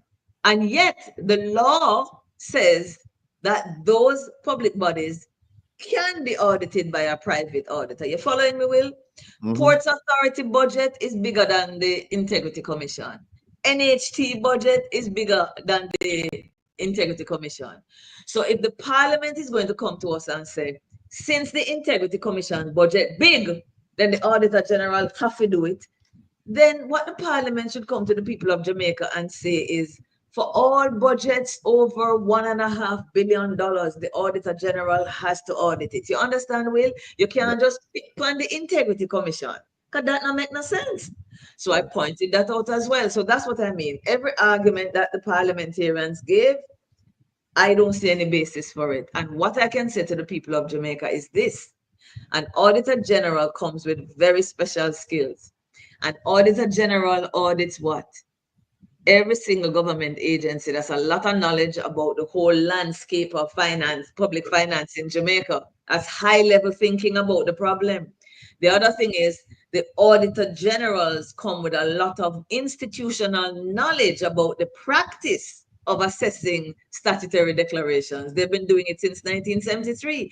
This particular Auditor General has been doing it since 2008. That's what, 16 years. Why would you want to take someone that brings that strength of knowledge and training, and there is nobody else in this country that fits that bill, and you're going to tell me that it would be in the interest of the country to remove the person with that skills, remove that position, and give it to, an accountant? No, sir. I don't follow that logic. So if the people of Jamaica are serious about protecting the resources of this country so that we can have better lives, because that's the job of the Integrity Commission, protecting our money and our future. If you are not happy about this idea, find a way. Write to the newspapers, call the programs, write to your MP, write to the Parliament, JAMP's website, make it easy, but let your voice be heard, because of your future and your children's future we're talking about. It's not an exaggeration, Will. Every dollar in the public sector matters. It really does. Yeah. Somebody, Dorrit, asked about VAS. I just threw that up there as a miscellaneous question. Said, oh, I know what she's referring to. That he said it. He said it in an interview that or it was discovered during an interview that the polling booth or the location was open beyond the scheduled time. And they're saying that people continue to vote and nothing of it. When did this happen? In the last election? Last election, yeah. I did not know about that, and I don't like to comment on things, Dorothy, I don't know about. So usually what I say to folks is I will check on it and I will get back to you. Again, this is electoral stuff, which is why I don't have it will at my fingertips. I didn't know about it, but I would be willing to check into it, Dorothy, and to find out. But one of the questions I will ask, and I will talk to Cafe, I will ask, what are the sanctions? So the first thing, Will, that we need to know is, are there sanctions for this? Because this is where we find the gaps in our citizens. We ask these questions, we find out, say, right, them is called that they are no sanction for them something, yeah? And then we can advocate for the government to be clear on what the sanctions are. So I don't even know if there are any sanctions for this, but I will check, Will, and I'll share with you what I find. I mean, All I can just writing it down. Yeah. No worries.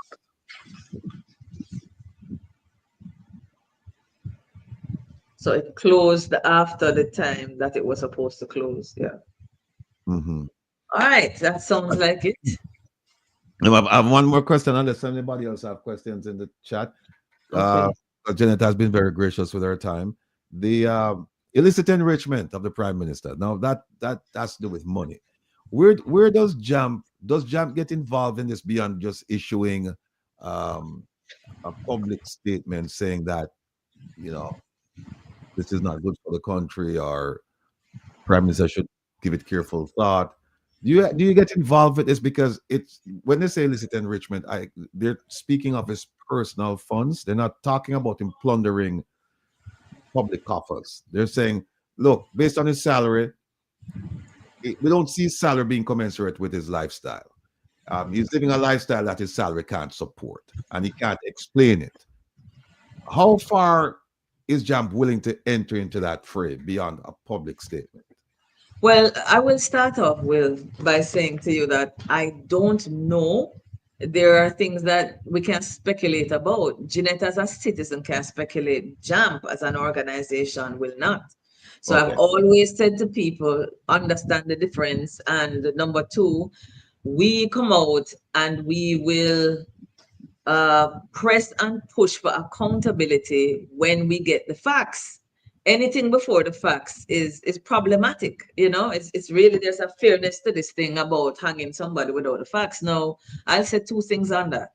From JAM's perspective, when I read that report, as the ED and the team and I did, there are things there that are concerning. I'm amazed at some of the media houses that have suggested that, boy, not in a this, what the big deal. You know, there are. So I can see reasons why there is a need for further investigation. If, hear me carefully now, Jamaica, the FID legislatively is stronger than the Integrity Commission in terms of how far they can dig to get information. From all accounts, it would appear that the Integrity Commission wanted some more information from the Prime Minister. And the truth of it is, the Integrity Commission's Act does not compel the Prime Minister to give it to the Integrity Commission. He can choose to do so, and he can choose not to. Some of us as citizens might say, well, Mr. Holness, if you have nothing to hide, then why not just give it so them can clear you? But it is the Prime Minister's right in law not to give it, and he exercised that right. That's fine. Citizens get to decide whether or not they think that was a good move, and they can vote on that if they want to. But it is the right of the Prime Minister not to give it, and it is the right of the Prime Minister to go before the courts and say, I want a judicial review. Any citizen in this country who believes that the state, in their process of doing their job, the state has wronged them, any citizen can go to the courts and ask for a review and to strike down the decision that that particular institution made. So Mr. Holness again is exercising his right as a citizen. But again, you can decide as a citizen if it is crazy that the very Prime Minister who put the law in place about illicit enrichment gone now to the judiciary, if he said, take it back out. Because the truth is, Wilfred, let us let the people of Jamaica know, the Parliament can remove it, you know. Mm-hmm. So why wouldn't the Prime Minister go back to the Parliament, yes, and defend why this needs to be removed from the law? Instead, he has gone to the judiciary. He can. I am just saying to the people of Jamaica that when I read the report, there are some things that are of great concern, some not so much.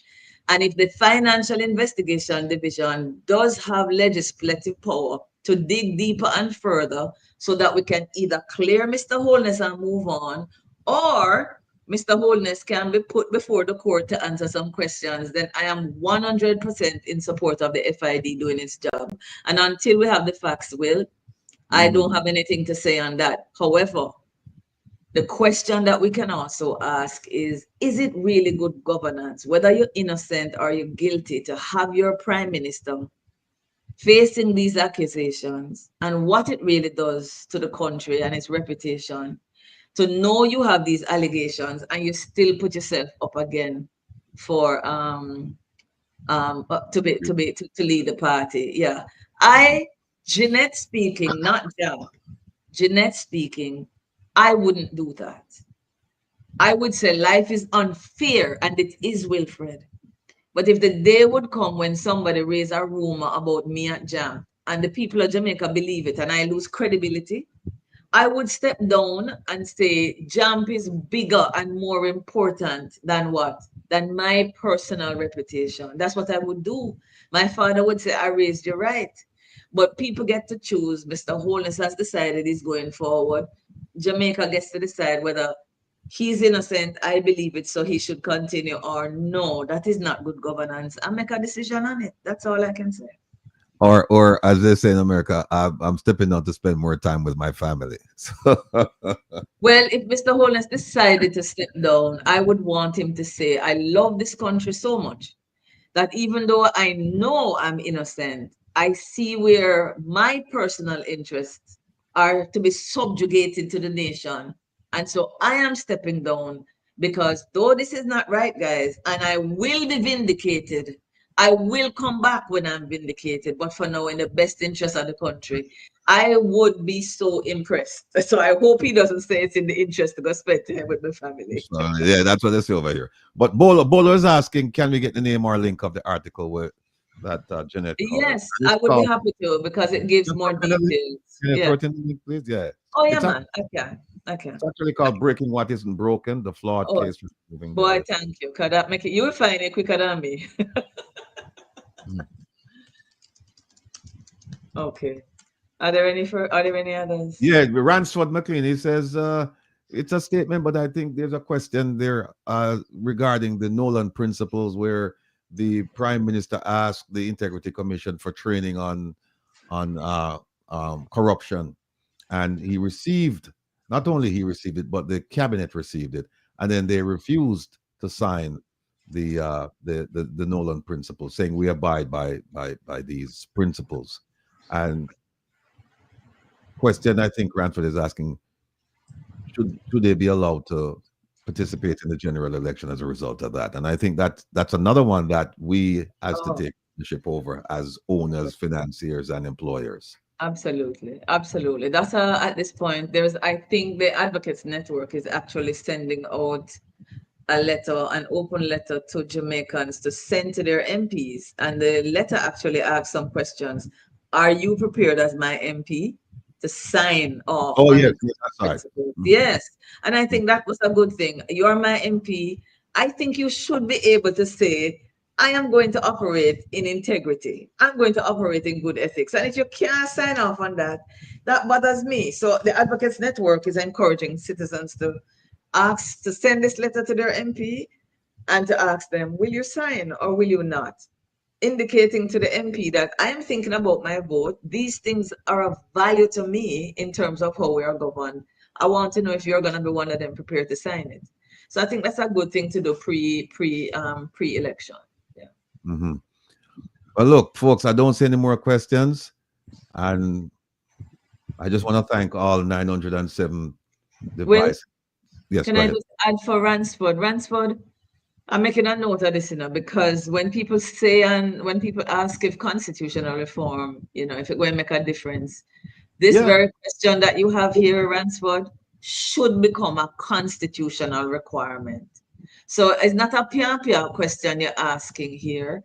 And it's not good enough that even though the Advocates Network is saying, boy, let's write our MPs, There really ought to be something that says, we, the people of Jamaica, require that you are going to make a pledge. Remember, every member of parliament, when they are being sworn in Ransford, they pledge before man and God a particular way in which they're going to operate. So we kind of have the principle there before. What we need to flesh it out to is things like what the Nolan principles say, and require that they are swearing in to say, we will do this for the Jamaican people. And if you have somebody who is not prepared to do it, then you can't serve us. I would say to you, the next opportunity that you have to talk to anybody about constitutional reform, we should add this one, Wilfred, that Ransford is asking about. Yeah. All right. Yeah. Jeanette, any parting words? Yeah, I will always end on the note that power changes nothing without a demand. And politics is too important to be left up to the politician. I love politics. I talk about it every day. What I don't like is partisan politics. But politics, which is policies that are set for the people to give me a good quality life, is too important to be left up to the politician. So value the time that you spend here with Will. Knowledge is power. Knowledge gives you the confidence to act. That is what has made me engage. So I want to thank Will for having me. Hope that it was time well spent. Saying that I'm always willing to come on because I love these sessions. I'm not into sus. He's into empowerment. He's into unpacking the things and making it meaningful and relevant to us. So guys, let's get in the ring. Let us engage, because the change that you want to see will never and cannot take place if we, the people, the financiers, the employers, and the owners stay outside of the ring. So God bless you all. And I really appreciate it this Sunday afternoon. Jeanette, thank you so much. It's been a pleasure. You have made us smarter every single time you've been on. And we My look forward pleasure. to seeing you soon. Take care of yourself. Be well. All right, my love. Cool. Everybody, thanks for tuning in. And that's it. So we'll catch up maybe tomorrow on Jeffrey's show, or Mystics, or my show on Wednesday. But stay tuned. Jamaica is content rich. There's a lot more to come.